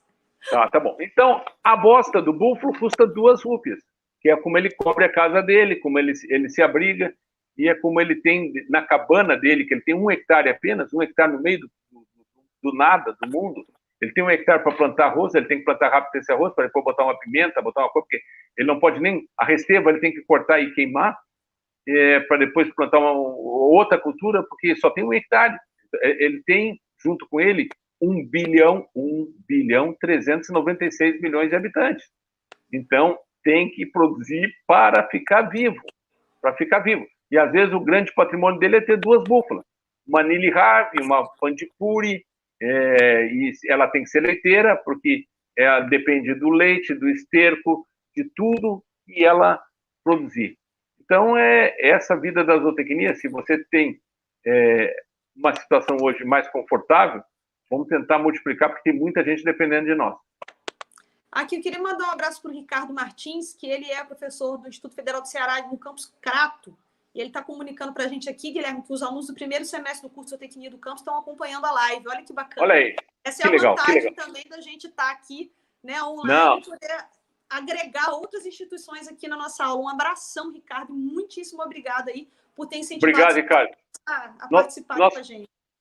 Nós conhecemos toda aquela região lá, Ricardo, parabéns. Eles têm um trabalho lá, principalmente em ovinocultura, caprinocultura, produção de palmas, extraordinário. Aqueles nossos biomas, né? Nós temos tudo aqui e cara bom. Essa Universidade de Crato é extraordinária. Aqui, aproveitando que você comentou rapidinho, Guilherme, o pessoal não vai embora ainda não.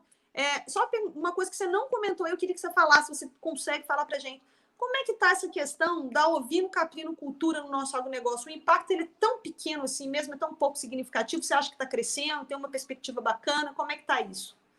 Tem uma perspectiva bacana, mas isso a gente fala desde que eu me formei, que a perspectiva da ovinocultura é boa. Nós passamos lá no sul, principalmente pela fase da lã, depois teve a parte sintética. Hoje, a gente chega em Belém do Pará, vai numa boutique e tem carne de Corredale do Uruguai.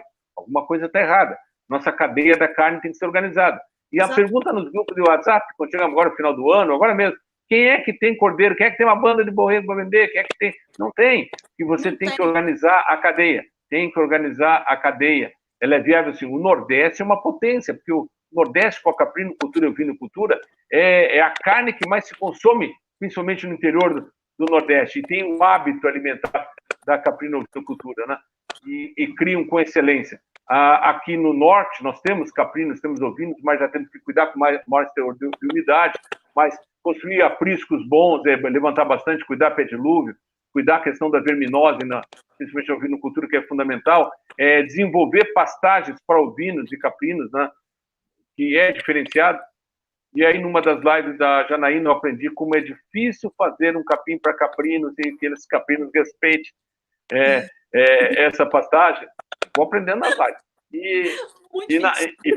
E vai batendo na prática o que a gente vê aqui. De, por que ela não me falou isso antes, né? Por que ela não assistiu essa live antes? Mas tem muito para crescer, tem muito para trabalhar. Quando a gente mostra uma área como essa, né? Imagina que o Pará hoje era para ter 3 milhões de habitantes e tem 8 a 9. Uma população de imigrantes muito grande. Né? E esses imigrantes, a maioria do Nordeste. Quantas pessoas moram aqui em Santarém, moram em Marabá, moram aqui em Belém, que tem o hábito alimentar de caprinos e ovinos e nós não temos para fornecer no mercado. Então, tem que organizar a cadeia. Agora, não adianta organizar e ter uma pequena safra. Tem que ter safra o ano inteiro, tem que ter fornecimento o ano inteiro. Tem que ter consistência na entrega, né? Claro. Senão você perde o mercado e o frango vem para cima de você e vende o frango para você. Tilápia, vem todo mundo. Exatamente. Guilherme, muitíssimo obrigada. Tá? Obrigado. Estou muito feliz, mais uma vez, de ter recebido você aqui em casa, né? Aqui no auditório da UFRJ, né? Então, eu estou louca para poder trazer você aqui. Nós vamos trazer. Está marcado. Lá em maio, estou voltando a falar aqui agora. A vocês que acompanharam a gente aí, pessoal, muitíssimo obrigado aos nossos estudantes. Eu vi muito aluno nosso aqui, professores, professora Renata, professor Rafael, que eu consegui ver se algum outro professor entrou.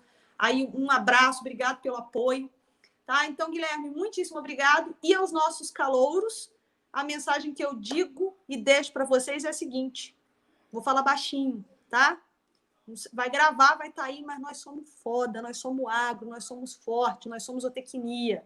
Tá? Acreditem, confiem, se dediquem, sejam bons profissionais, porque o mercado está escancarado para a gente, como o Guilherme mostrou para vocês. Não é isso, Guilherme? É bem assim e depende muito de nós. Não é fácil. Se fosse fácil, outros fariam. Depende de nós. E se me perguntam como eu vou começar, por onde eu vou, primeiro se filie a ABZ. Depois pegue foco. Vamos ver no que você gosta. Quando, no decorrer da zootecnia, você vai ver várias questões, várias coisas. Escolha seu nicho. E dentro desse seu nicho, aprofunde mais ainda e seja bom naquilo. Tenha conhecimento técnico, saiba discutir. Hoje você tem um celular na mão e você pesquisa tudo, você vai ser melhor. E olha, estamos precisando que você, como eu falei antes, acorda mais cedo, vai dormir mais tarde, tem muita coisa para fazer. Faremos. Guilherme, muito obrigado. Fica com Deus aí. Pessoal, muito obrigado por ter acompanhado, viu? Valeu mesmo de coração. Obrigada. Obrigado, Marcos, também aí por ter acompanhado a gente. O nosso secretário Valdir está aí também, um abração para ele. Então, pessoal, muitíssimo obrigado a todos vocês que acompanharam. E eu vou dizer um negócio para vocês, nós só estamos começando, hein? Vamos ter muitas outras coisas desse tipo por aqui. Esse canal aqui vai bombar e eu preciso de vocês. Então, se inscrevam aí também. Tem que fazer propaganda, né, Guilherme? Se inscrevam no canal, ative as notificações. É claro, é isso aí. É por aí que começa a zootecnia, é por isso que nós temos... E parabéns, Janaína, assim, você buscar os zootecnistas para falar, porque eu acho que é importante para o nosso aluno que está começando a entrar na academia, ele vê os zootecnistas de outras eras, né, de outros trabalhos, e não só ver, é a gente saber que o horizonte é muito grande. Muito obrigado, boa noite. Mais uma vez, obrigado ao Marcos e a toda a equipe técnica. Beijão, gente. Muito obrigada. Tchau.